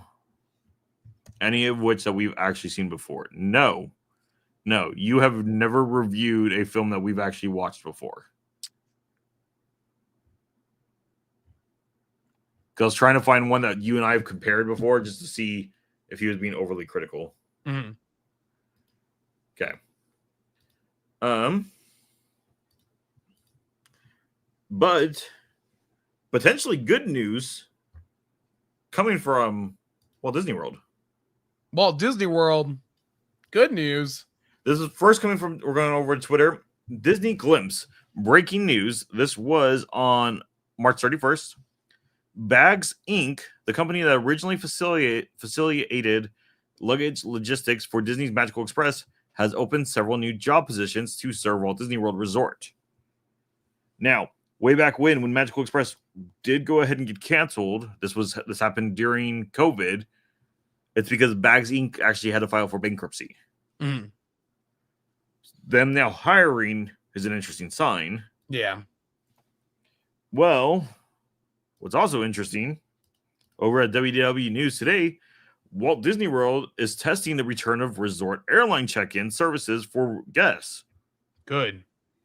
So, Walt Disney World testing the resort airline check-in at the Pop Century in 2022, Disney stopped offering the complimentary Magical Service Express service, which provided guests staying at the Walt Disney World Resort free transportation to and from Orlando International Airport. Around the same time, Disney also discontinued complimentary airline check-in and luggage delivery for those arriving at and departing from MCO. Before this cut, resort guests could simply register the bags with the resort airline check-in service, and Disney would be responsible for transporting them to the guest's hotel room upon their arrival or to the airport for departure. While no official announcements have been made yet, Disney is now conducting a temporary test of a program similar to the original resort airline check-in.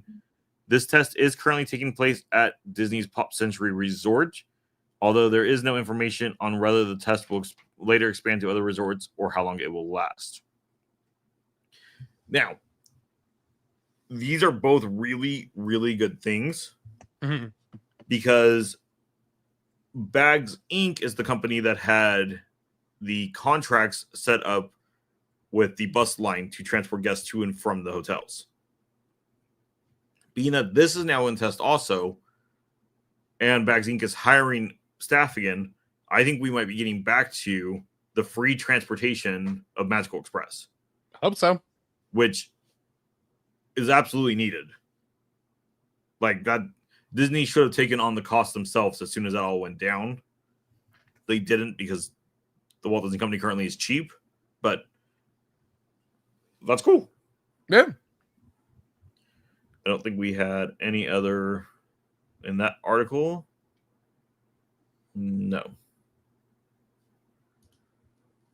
The end.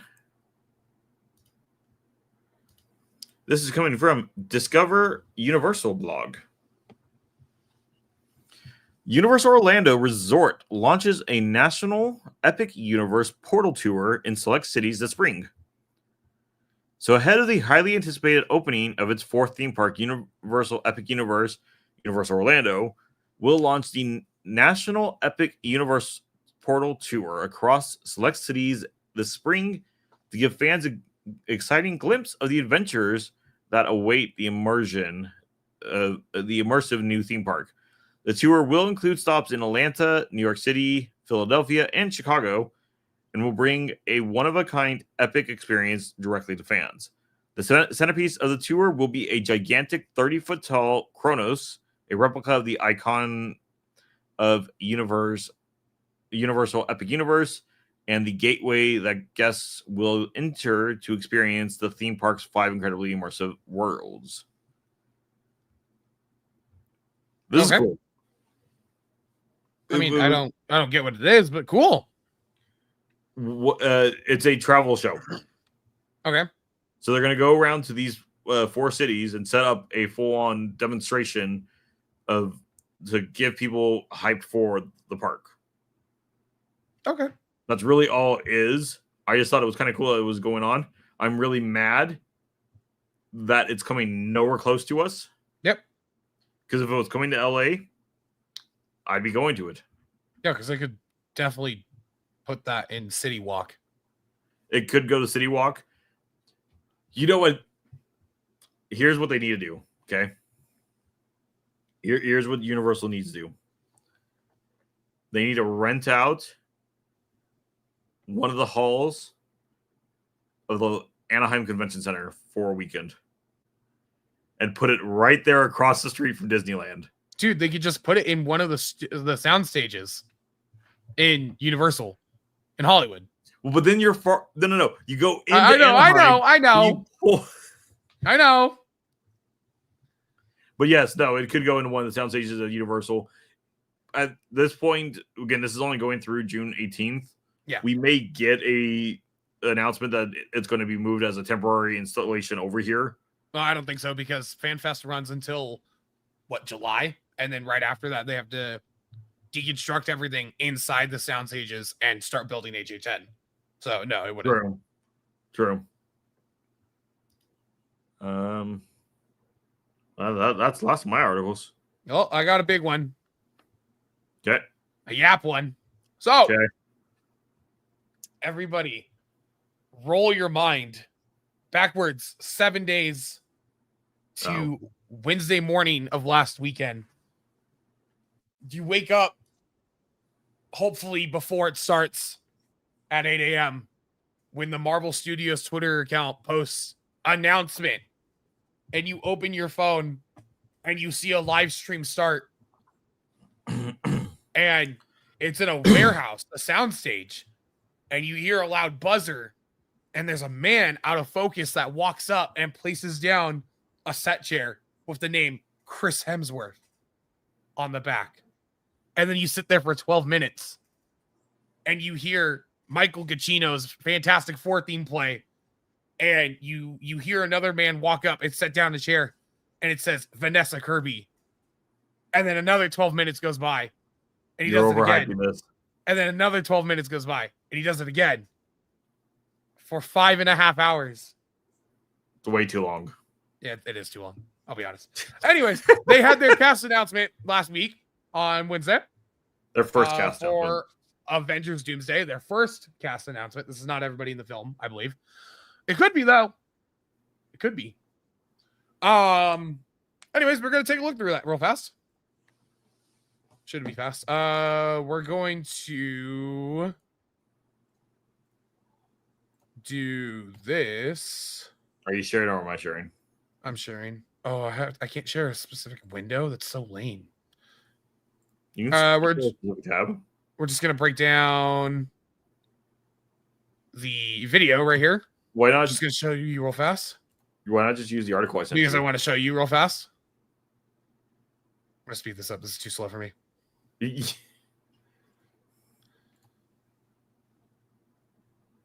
Wow. Well, Paul Rudd's in it, George.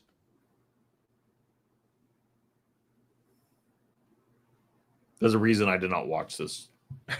Simu Liu, that's Shang-Chi. Kelsey Grammer, he's beast. Whoa.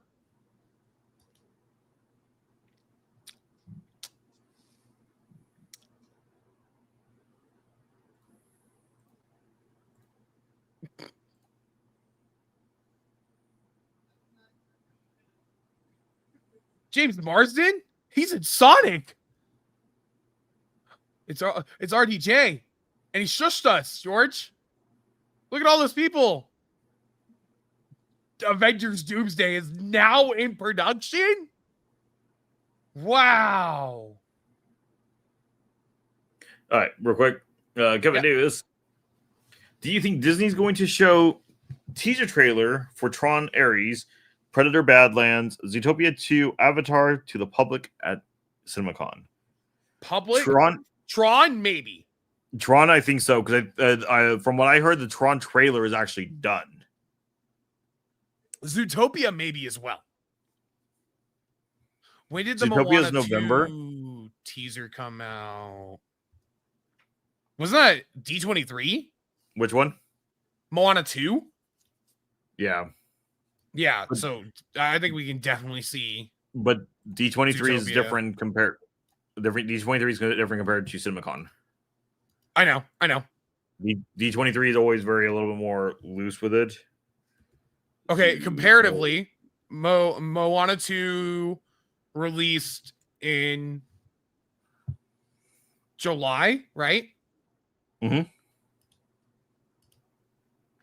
The trailer dropped on May 29th. Yeah. So maybe not for Zootopia, because Zootopia releases in November, right? November 26th. I just looked it up. Yeah. So maybe not Zootopia, but I think Tron will get a teaser, at least. Tron is in October, which is a little bit far. If any of them is going to get a public release, it's going to be Tron. I think so. Because Tron, we're going to start to build the hype too. Zootopia is already a success. Yeah. It's going to be fine. I think Zootopia and Predator are both going to be held for just the panel people who are going to see it. Maybe Avatar as well. Because Avatar is going to make money. Avatar is absolutely going to be held. Avatar is way too early for that. Yeah. Tron, I think we're going to go ahead and that one will be the one that gets released publicly. I think we'll get also a update to Thunderbolts. We might get a final trailer for Thunderbolts. And I think we're going to another extended look at Lilo and Stitch. Oh. We possibly, because of what you're trying to ask for, we possibly might get another little look at the Fantastic Four. I'm so excited for that movie. I'm stupidly excited for that movie. All right, going back to this cast announcement. We're going to break down this article from Deadline that goes over every chair and who that person has played in the MCU or previous Marvel properties. So Chris Hemsworth is Thor. Anthony Mackie is Captain America. Vanessa Kirby is playing Susan Storm in Fantastic Four. Paul Rudd, Ant-Man, obviously. Florence Pugh is playing Yelena. Again, these are all expected to reprise their roles. Wyatt Russell, John Walker. I'm not even going to attempt to pronounce his name, as I don't want to offend anybody. But Namor's coming back, which that was a surprise to both of us. Right, George? Yeah. Yeah. Simu Liu, Shang-Chi. Very excited about that one. Sebastian Stan is Bucky. Latita Wright, Shuri, which is not surprising. Evan Moss, Bakrick, coming back as the Thing, which you would assume if Sue is here, the rest of the four are here. Kelsey Grammer, Beast. This one isn't that surprising. It's surprising that other people don't show up from this movie. Lewis Pullman, Century. We're just spoiling Thunderbolts, apparently. Danny Ramirez, Joaquin Torres, the Falcon. Joseph Quinn, Johnny Storm. David Harbour, Red Guardian. Is that a new suit for Thunderbolts? Looks clean. Winston Duke is M'Baku. That one, I don't want to say surprised me, but surprised me. Hannah John came in as Ghost. Come back. Tom Hiddleston, Loki. George, have you watched Loki season 2? I have not. Oh, man. This would be surprising if you did. Patrick Stewart, Professor X. This was not surprising. What was Ian McKellen, Magneto. That's surprising as hell. Even more surprising was Alan Cumming, Nightcrawler, and Rebecca Romanji. I pronounced her name wrong. Mystique, and James Marsden, Cyclops. Those were all insane back to back to back. Channing Tatum, Gambit, not as crazy, but still pretty huge. And then we have Pedro Pascal as Reed Richards and RDJ as Dr. Doom. Kevin Davis says, I do believe this film will at least do closer to Spider-Man No Way Home at the box office, equaling $1.9 billion for Disney Marvel. I agree. I think you may be right, but this is where we're going to start the discussion of this. I think this movie is going to be way too expensive.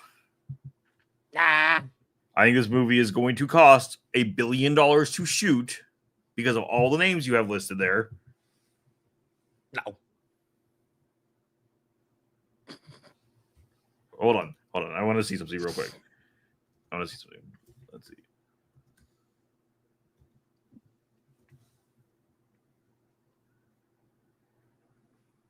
So, in 2019, do you have a guess for what the budget for Endgame was with a lot less cast? What do you mean a lot less? There was less big names in it. No. Remember, this is the first announcement of the cast that we know is coming. Then I don't think we have an argument here then. But okay, do you any guess what the budget was? 220? $356 million. Okay. If we look at inflation of 2019, what, 370?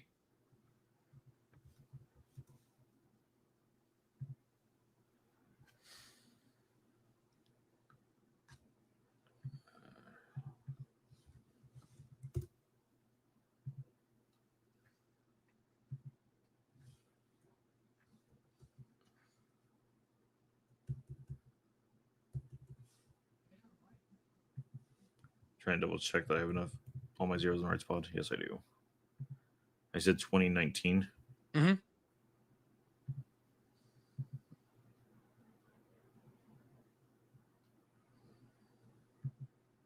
Oh, I can't do millions. That's fun. Just do hundreds then.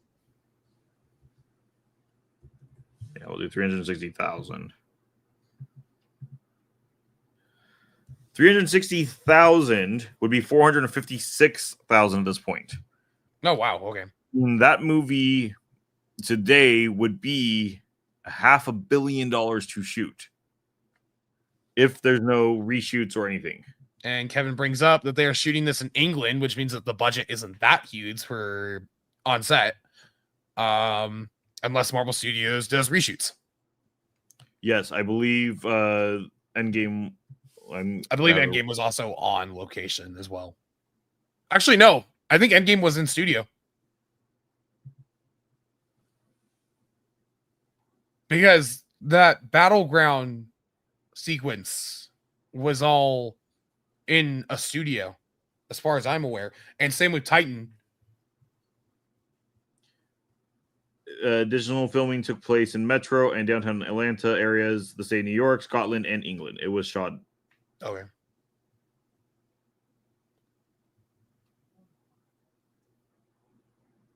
It was mostly shot in Georgia, so it may not be as.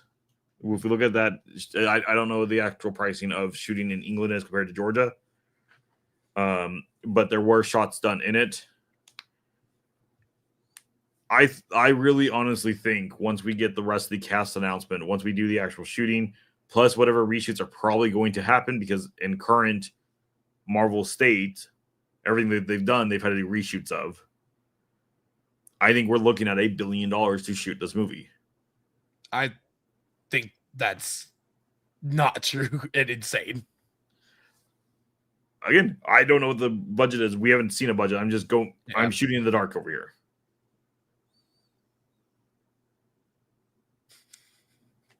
As long as Paul Iger, CEO of Disney, they're going to lower the budget moving forward.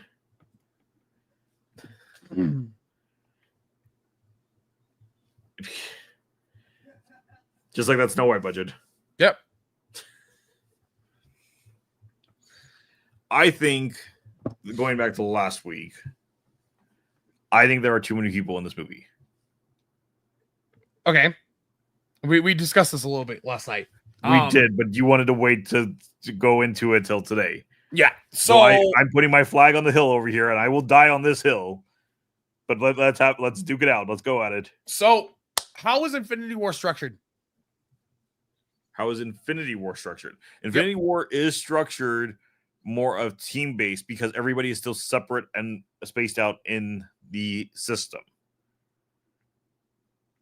However, anytime that we get everybody to each other, and anytime the main sequences are happening, we get very little time of actually every character.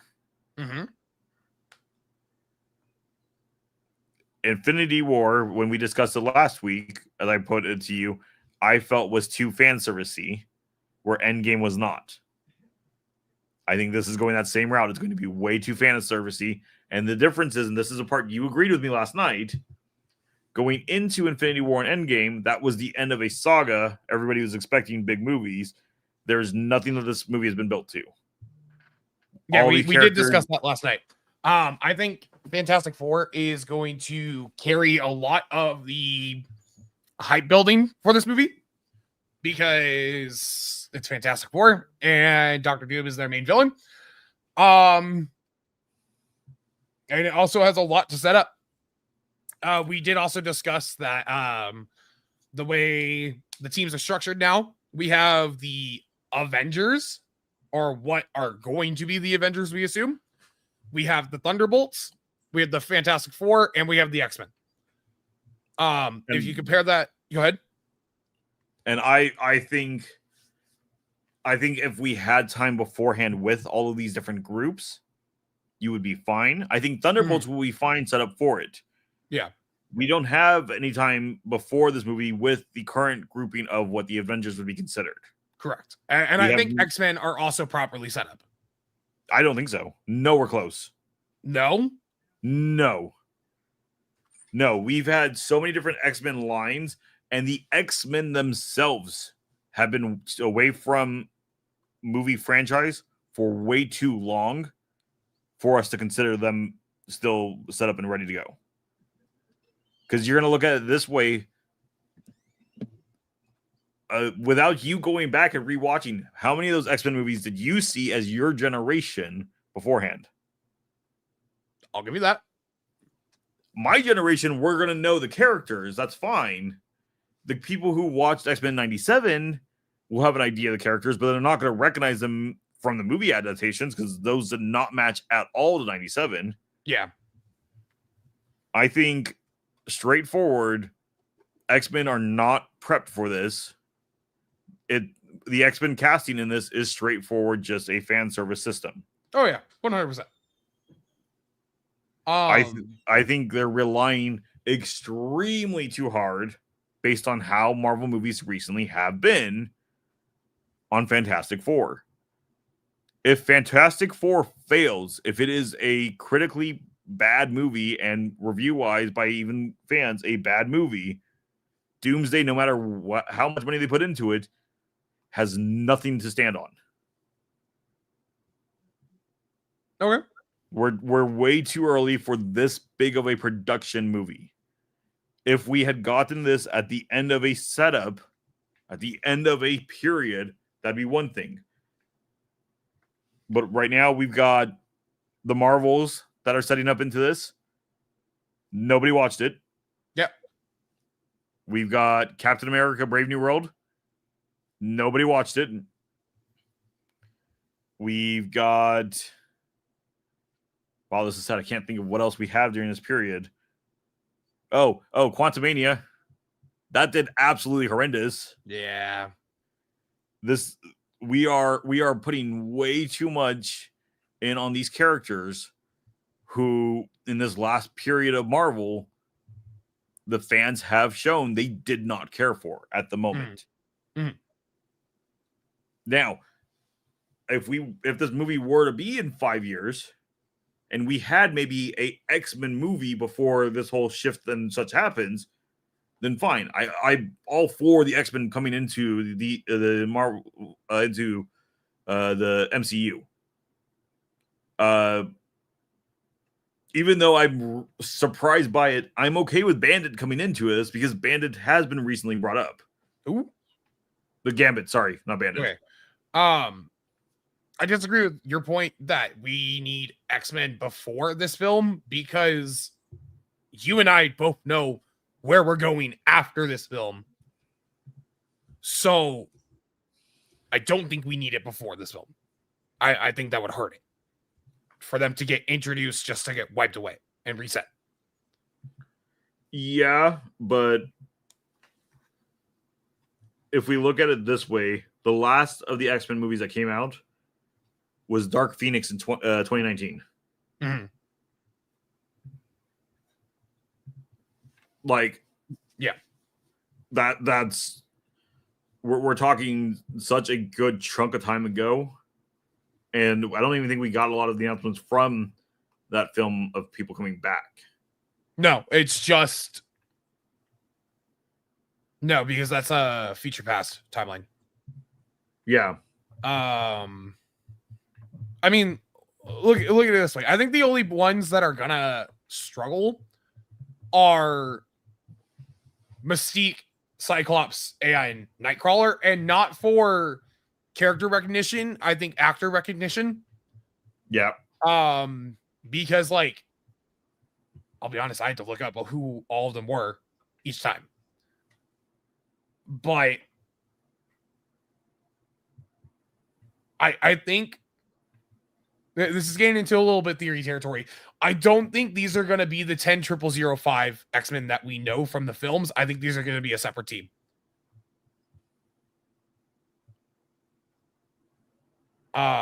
Just to separate Deadpool's universe from 616 still. trying to fit this in, Kevin. I'm sorry.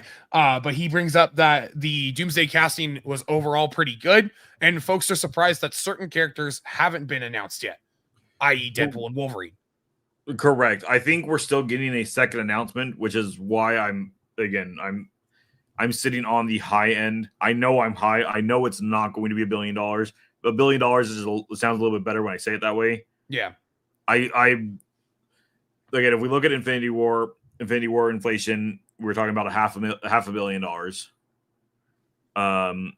This is probably going to be more realistically with inflation considering, and the extra cast members we pretty much have already been confirmed are going to be in the movie, but haven't been announced yet. We're probably closer to $750 million. But even there, we're still so expensive on this film. And theatrically right now, most movies aren't pulling in a lot of money. I think your 700 is insane. You think so? Yeah, because if we compare it to Infinity War, which has a similar number of cast to our proposed cast, actually, I don't think that much cast adds that much. I don't think it adds 300,000 more to the budget.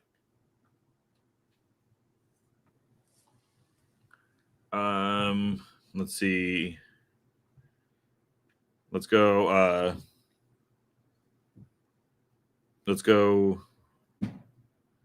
Hugh Jackman, Deadpool.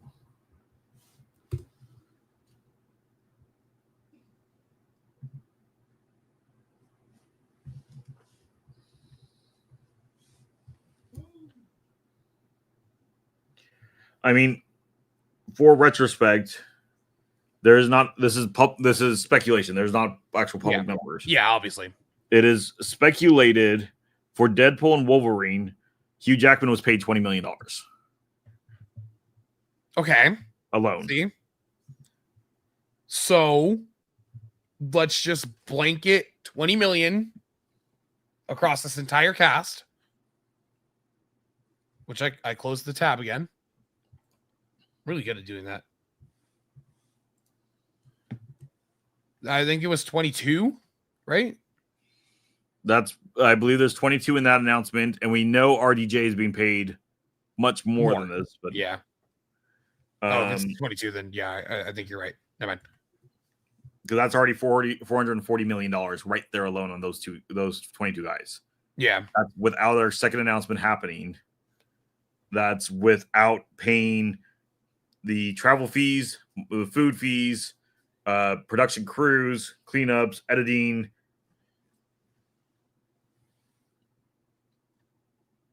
I think roughly $750 million. I don't pull numbers just to sound dramatic. I do think them through my head a little bit. I don't think so, but that's an insane number to have. It is an insane number. Again, there is a high probability it is too high, but that's until we actually get a budget for it. I don't think there is one. No, not this early.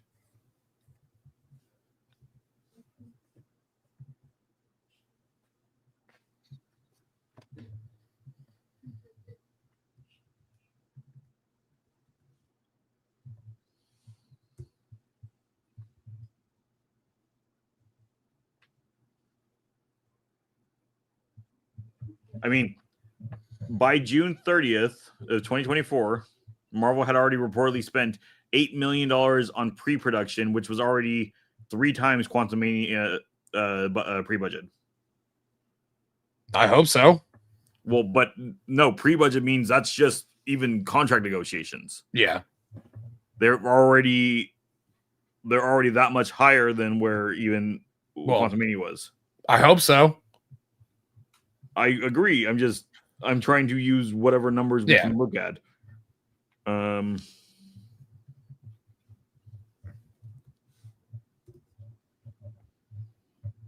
even if we look at that, Quantumania came in at a budget of $326 million.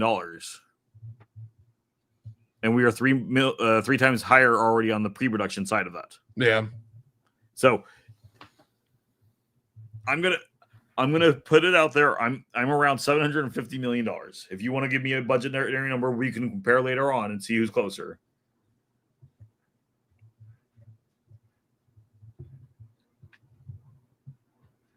I'm gonna go 600. So then my 700 is not really that insane then. Yeah. Congrats for joining me up on my high hill. Thank you. Oh, yeah. But that being said, let's just, because now I'm curious, if we are at least 750 million, take that divided by 2. I know this movie's probably gonna be marketing a lot higher. Yeah. But we're just gonna go the normal number. That brings us to $1.1 billion before we even bring in the theater consideration.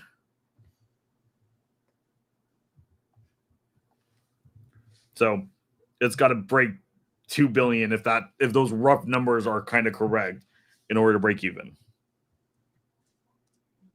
Yeah. Like I said, I think we're really throwing too much in this movie. We have too many people. Yes, not everybody's paid that $20 million budget. But we have people like Chris Hemsworth and RDJ who are going to be paid much more than the rest of the cast. If Hugh Jackman comes in, he's getting in at least $20 million. Yeah. Ryan Reynolds, I don't think is going to be in this movie. There's too much controversy right now going on with him and his group. But I'm going to sit at 750. You're at 600. So we're really not far off each other. Yeah.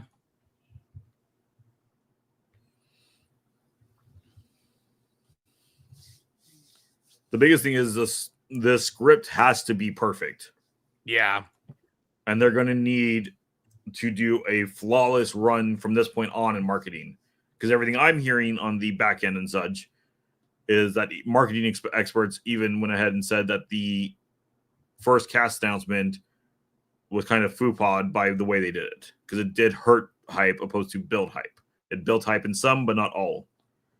Especially if we're talking a movie this big and this expensive, you have to build hype for everybody. Yeah.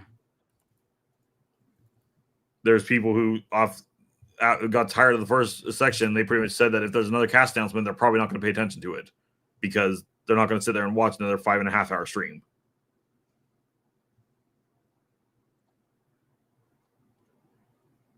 Input. I'm doing math. Debate. You're doing math. What are you mathing? Inflation of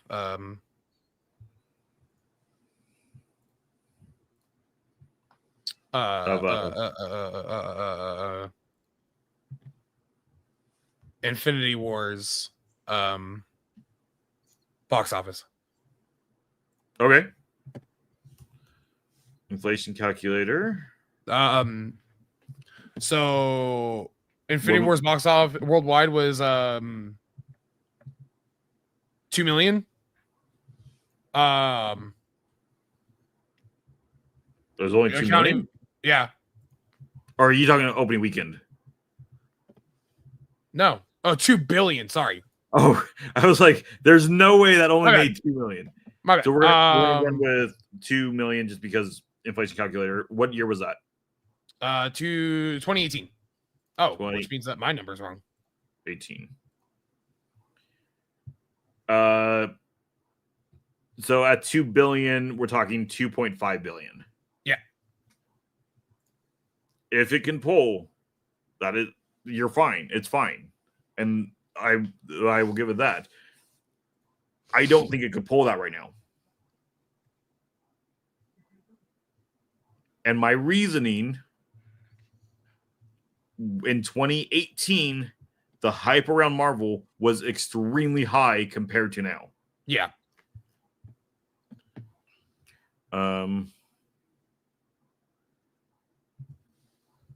Box office sales 2018. I mean,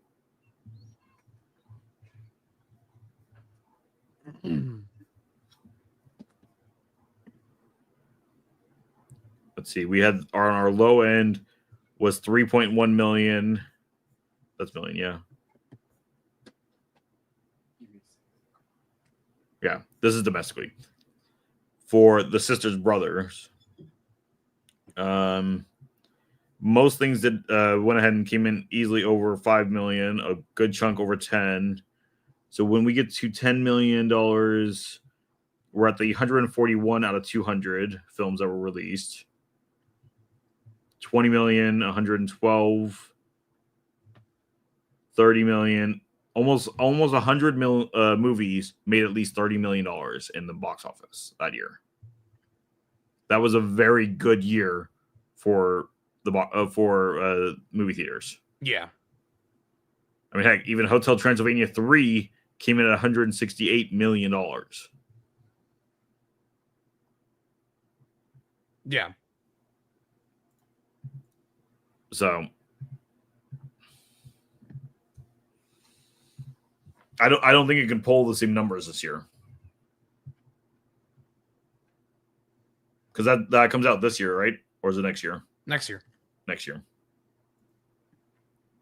It comes down to Fantastic Four. That's really what it's going to be. It really does. Something that we talked about last night.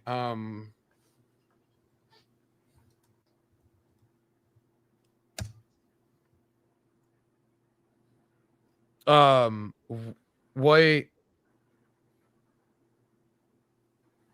Oh no. Yeah. What? As far as I'm aware, Fantastic Four, film-wise, is going straight into Doomsday. So, yeah, a lot rides on Fantastic Four. From what I was seeing.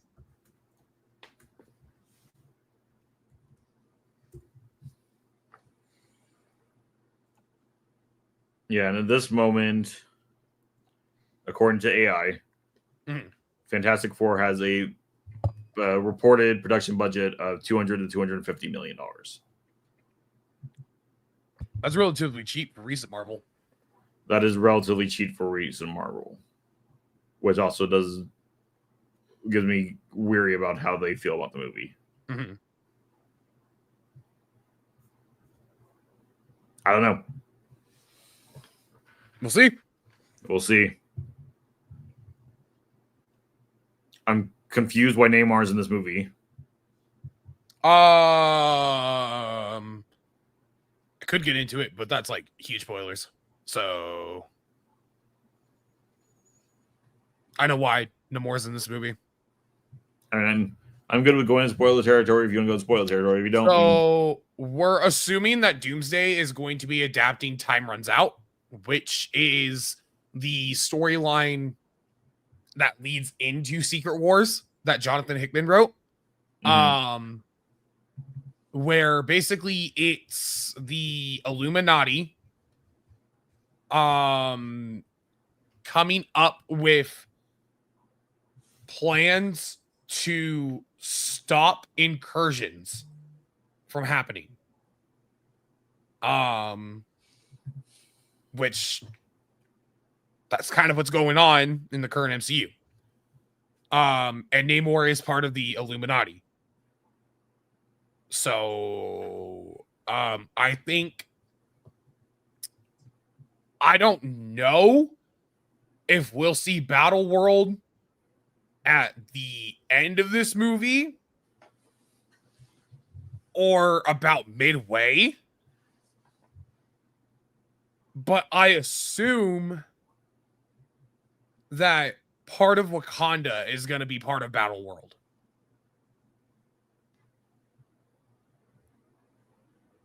And that would pull in Namor as well. Or I could even go further and say I can't pronounce the city, but the underwater city. So then who is our Iron Man for it? Mm-hmm. Pedro Pascal, actually. Reed Richards. Is Iron Man?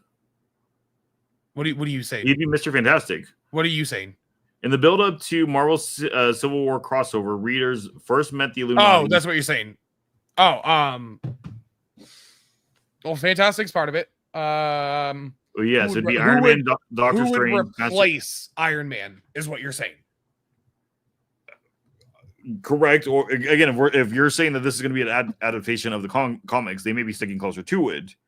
I don't think they're sticking that close to the Illuminati. There was a shadowy group that included Iron Man, Doctor Strange, Mr. Fantastic, Namor, Black Bolt, and Professor X. So out of that list, Black Bolt and unless they want to pull a Black Bolt, but Black Bolt and Iron Man are the only ones missing from Correct. our current roster. Looking at the cast announcement real fast, The I think revamped roster included new members like Black Panther, Beast, and Hulk, who was going through an unusually intelligent phase at the time. The Illuminati also prominent players in the Time Runs Out, resorting questionable measures. Which Black Panther is a part of it during Time Runs Out, so I think that's why Shuri's here. Maybe even M'Baku, honestly, because he is the king of Wakanda. Well, technically, actually, if we're looking at it that way, we have confirmation of Black Panther and Beast. The only one we don't have the confirmation of is Hulk, who we know is going to be in the movie. Exactly. So tack those in there. Because I was gonna say Beast actually.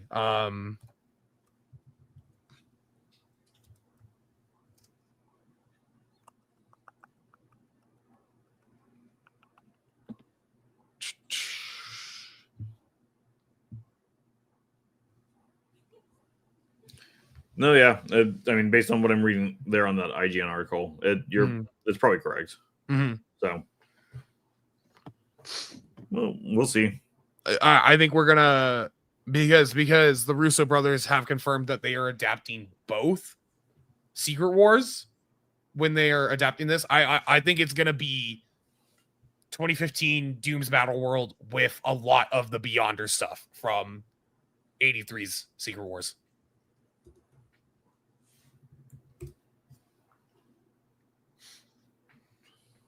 What are you looking at now? Who's listed as the writers? I think Jack Kirby, Stan Lee, and Stephen McFeely. What are you looking at? IMDb. Yeah, I don't know what they're talking about.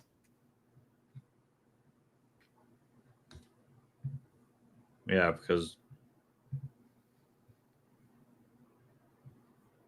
two of the three of them are deceased. Yeah.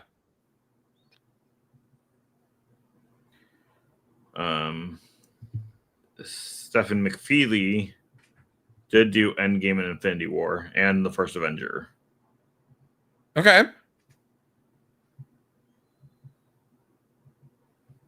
He also did Civil War. He's just listed on every. He's not a direct writer. No. Because he's listed on almost every Marvel movie. Yeah, he's probably a support writer.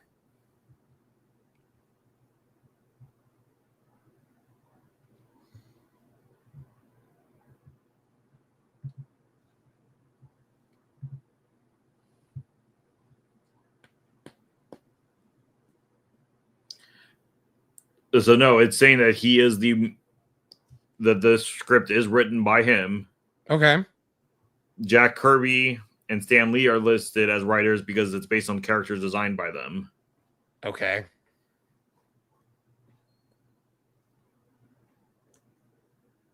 Luis D. Esperato is the executive producer. Mm-hmm. Who did Iron Man, the first Avengers, Black Widow, Black Panther. They did. I believe that's the in-house main producer. They did Your Friendly Neighborhood Spider-Man. They're the main. Yeah. They're just the main. They're the studio producer. Yeah. composer Alan Silverstreet. Yep. He composed the other Avengers films. Yeah, and the Polar Express and Forrest Gump. Yep.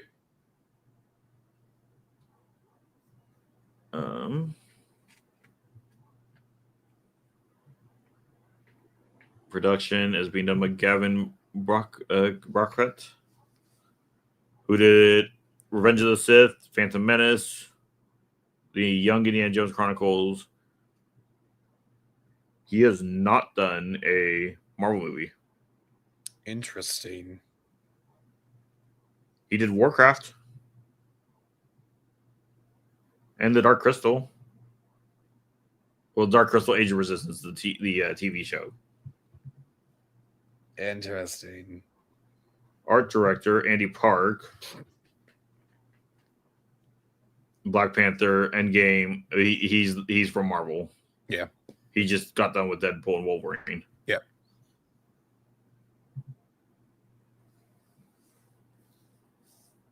I don't know. Some of this is a little bit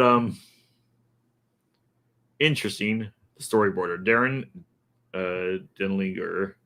Well, for the most part, most Marvel movies, they only bring in like a director for the most part. Yeah, no, I'm trying to go through and just look to see if there's anybody that I'm like surprised and curious about. I'm trying to remember what they did. Dave Jordan, the music supervisor.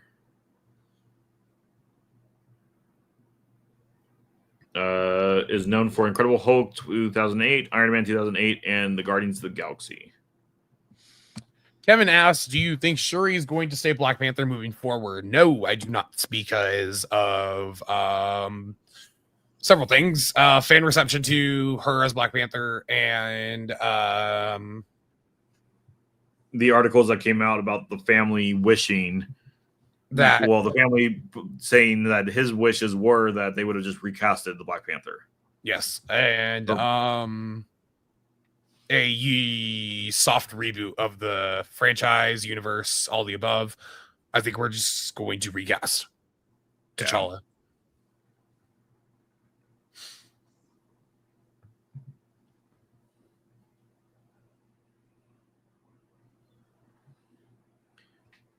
The music department orchestra is the same group that did Pirates of the Caribbean on Stranger Tides and Pirates of the Caribbean Dead Man's Tale. Okay. I'm not entirely sure how I feel about that. Kevin adds that Letitia Wright can act. It's not her fault that Marvel Studios didn't recast T'Challa. I agree. I think realistically the hardest part of Wakanda Forever is that because they chose not to recast, a lot of that film is just hard rewrites because of having to tackle his death and all that. So I think the material that she's given is not the greatest. Agreed. By all means, I think it's still a passable MCU movie. I think it's fine. It just, my expectations going in, I knew it was going to be good because of the rewrites and stuff. But like comparatively to the first Black Panther film, it was a letdown. My only problem with the film, okay, was for all the characters in the universe, nothing happens. Yeah. They end and they start at the exact same point.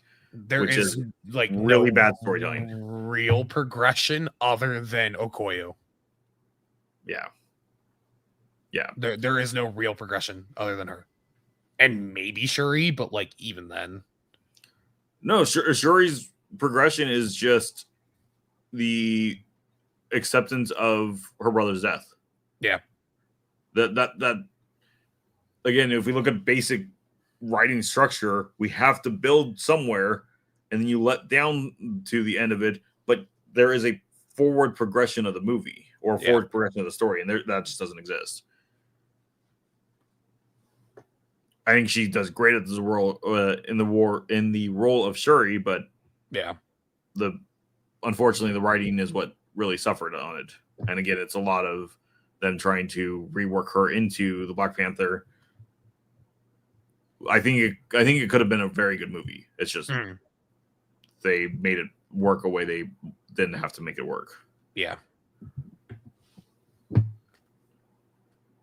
All right. Do we have a Wakanda Forever? Very emotional film. Feel more like send off, funeral, trying to move on without Chadwick Boseman.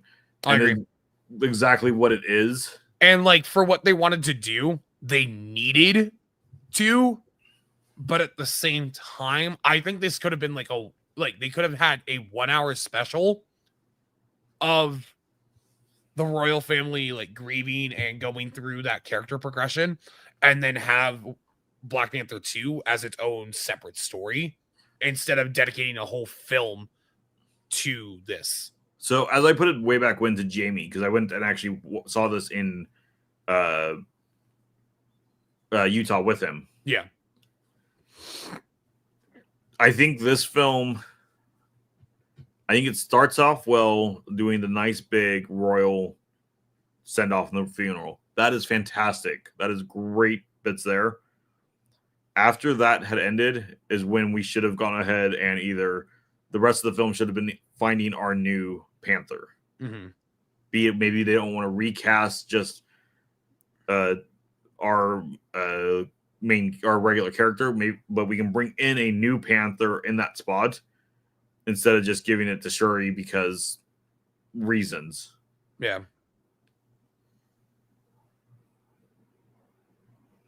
No, and when to answer your question, there are no more articles. The rest of what we have to do is Daredevil. Oh, shoot. I forgot about that. We have yet to touch Daredevil.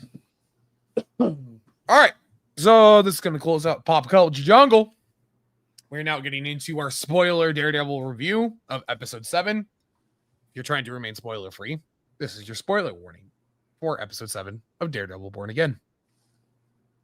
All we can say that's not spoiler is the show's pretty good. Show's pretty good. Something shocking happens this week, and I don't know how I feel about it yet. It goes, if you're thinking what I'm thinking, it goes back to kind of what I was theorizing weeks ago. What? You're referring to us learning, at least in this version, who Muse is? No. Oh.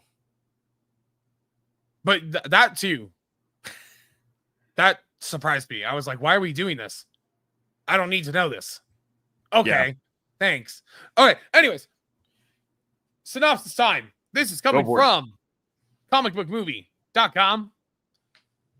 Following last week's clutch rescue, tonight's episode opens in the mayor's office where Wilson Fisk learns that the young survivor, Angela DeToro, is claiming Daredevil was the one who saved her, a revelation that seems to genuinely surprise Fisk. He clears the room and contemplates his next move. Cue the opening credits. Angela is recovering in the hospital, haunted by nightmares of her near-fatal encounter with Muse. Meanwhile, Matt is shown back at his apartment, recalling the previous night's events. As he washes blood from his hair, his shower is interrupted by Heather, and the two share a private moment after she points out his bruises and such. Cut to the next morning. Heather questions Matt about his mysterious late-night comings and goings and where he's gained all these bruises. He tries to downplay her suspicions, but she pushes back, telling him to stop burying his trauma. The tension breaks when they exchange I love yous, a major milestone for them, and he gently touches her face as the scene ends. At work, Matt is confronted by Cherry, who's upset that Matt resumed his activities as Daredevil. Matt argues that the city needed him, especially with a serial killer of Muse's caliber on the loose. Cherry storms out, reminding Matt he's on his own this time. Matt counters that there was once a time when Sherry, still on the force, needed the devil to do what the cops couldn't. Back in Fisk's office, he and Buck Cashman discuss Daredevil's apparent return. Neither can wrap their head around why he'd resurface now, and Buck hints that Daredevil going after Muse may not be the worst thing, but Fisk is obviously still angry about Murdoch costing him his criminal empire and is more keen on for revenge. It is also becomes clear he has bigger plans for Buck, though he keeps them close to his vest for now. We then cut back to the hospital where Matt visits Angela and her aunt Soledad. He hopes to learn more about Muse, and while Angela's memory is hazy, she does recall how obsessed he was about his sketches of a certain face. Elsewhere, Vanessa meets with Luca, who voices dissatisfaction with how Mayor Fisk has been running things.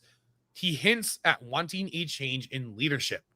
We then head to our weekly therapy session where Heather meets with her patient, Bastion Cooper, who shares a story from his 8th birthday. Heather tries to delve into the pressures his parents placed on him, but Bastion grows uneasy. At the same time, Detective Angie Kim briefs Mayor Fisk on evidence found at the crime scene, identifying Bastion Cooper as the prime subject. She's not certain, but is confident that he's Muse, which means Dr. Glenn is in extreme danger. And around the same time, I don't know why they put it lower, Daredevil revisits Muse's lair and finds sketches of Angela, mentioned earlier. He uses his heightened senses to feel the paint, making a chilling realization when he recognizes Heather's face in the pattern. And with the cat out of the bag, we learn that Cooper is skilled in Taekwondo, explaining his formidable fighting agility last week, and may have killed his coach, a crime never fully investigated. As Heather probes deeper, Bastion becomes increasingly ominous. A nosebleed finally signaling his unraveling. He uses his blood to draw Muse's mask, terrifying Heather, and then reveals his true self. When she tries to flee, he throws her against her wall and knocks her out. Officer Powell arrives at the same conclusion using facial recognition software and alerts the mayor, who sends his special task force to Dr. Glenn's office. Heather regains consciousness and finds herself tied up face to face with Muse, fully suited up, holding a gun. As he starts to drain her blood, he hears police sirens and attempts to accelerate the process. She starts to goad him, calling anyone who hides behind a mask a coward. Enraged, he tries to strangle her just as Daredevil bursts through a window and begins to deliver the brutal beatdown. In the jaw-dropping rematch, the hero and villain trade blow for blow until Murdoch once again gains the upper hand. However, just before Daredevil can finish him off for good, Glenn finds the gun and shoots Muse multiple times in the chest, killing him. She then collapses from blood loss, and Daredevil stabilizes her before escaping, just as Fisk's task force swarm the scene. Sergeant Cole North admits to Fisk that the task force didn't actually stop Muse. He was already dead when they arrived on scene, and Fisk dismisses the detail, insisting that they claim the victory as their own, and North agrees, leaving Fisk alone to inspect the aftermath. Shortly thereafter, BB Urich meets with Daniel Blake in Fisk's office, where Daniel chastises her for burning him before with her previous story, and he warns her that if she wants her career to continue, she'll print that Fisk's task force is responsible for taking down Muse, not Daredevil, and reluctantly, she concedes. Back at the hospital, Matt is at Heather's bedside. When she wakes, she recalls Daredevil saving her and vaguely remembers him possibly saying her name.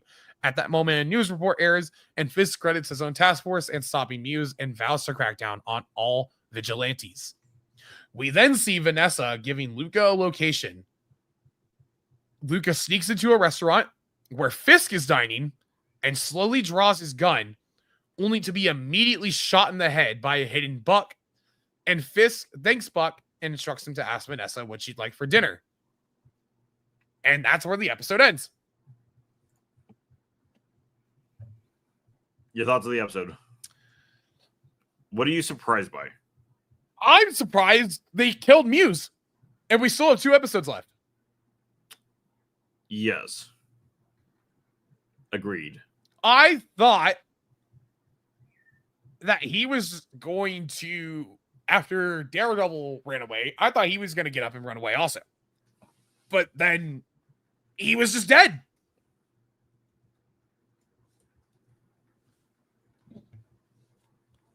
It was just weird to me. What are you looking up?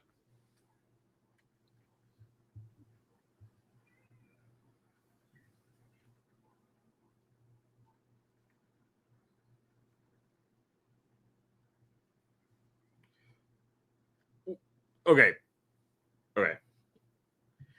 Because again, it did surprise me, but I didn't start thinking about all those pieces along the way too. So I was just curious. Mm-hmm. Apparently, in the current ongoing series, Daredevil Unleash Hell, Okay. It was revealed that Muse is actually in hell and able to travel to Earth as a ghost. Okay. Do we maybe get the Muse returning back? They wouldn't adapt a line that's ongoing. I don't think. I mean, everything I'm seeing is everybody's kind of surprised by that Muse was killed off so fast. Yeah. And there's so much buildup for him in this episode. I don't think Muse is gone. Okay. I don't know how. I cannot answer how. It is superhero logic, so who knows? Another thing I want to point out, since we're talking about him being dead, in the mid-season trailer, I think there's a shot of a mural that we haven't seen yet Yes. of Daredevil, and it says "Born Again."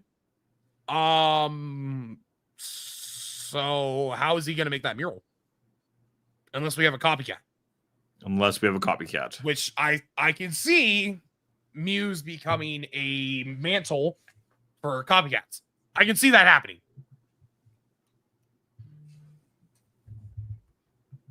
What's good with you? No, I don't know if I see him because again, technically, he wasn't really announced as a serial killer and such, and copycats would be following of him being able to get away with things for so long. Mm-hmm. They don't even really announce much of him. They just say that They don't actually. They dealt with a vigilante, yeah. So I don't even know if copycat would be the way to go.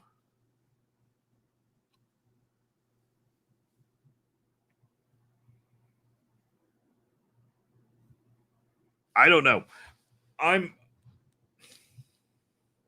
a little bit all over the place on this episode. I do like as am I.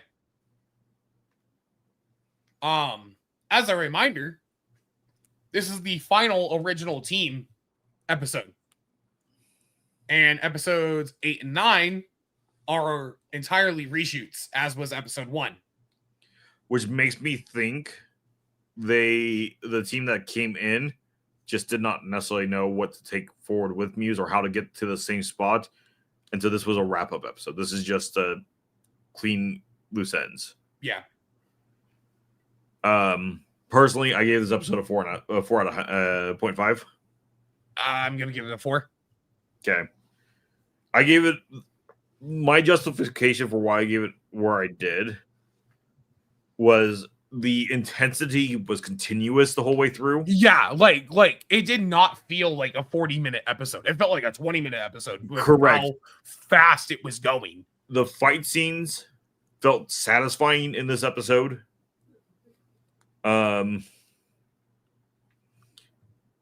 You can feel the relief and pressure at the same time in Matt Murdock the whole way through, because he's finally relieved of the fact that he no longer has to hide the mask. He's just out there again. Yeah. But he's stressed also because there is still a serial killer that he let go. And he's putting the mask back on as well. Correct. So, I don't know. I gave it a 4.5. I think the shots were shot pretty well. There is a little bit of extra shaky cam in this one. And it didn't bother me because, again, it was more so on the scenes where we're watching Muse start having his mental break. Yeah. And it was in the fight scene. So it's in chaotic moments when a shaky cam is more justified. Yeah. There were I don't like Fisk in this episode. No, I agree. It's very bad. It's very poor writing for Fisk. Until the last 5 minutes. Yeah. The last 5 minutes we get like how Fisk is portrayed, but the rest of this movie, the rest of the episode, straightforward. This is a Fisk that I wouldn't. I wonder how much of that is original. Yeah, because he's very weakly written. Yeah. Not that you ever should cheer for the villain, but you want a villain to root for. And this version of Fisk, if we had him all season long, I would frankly not care whatever happened to him. Yeah.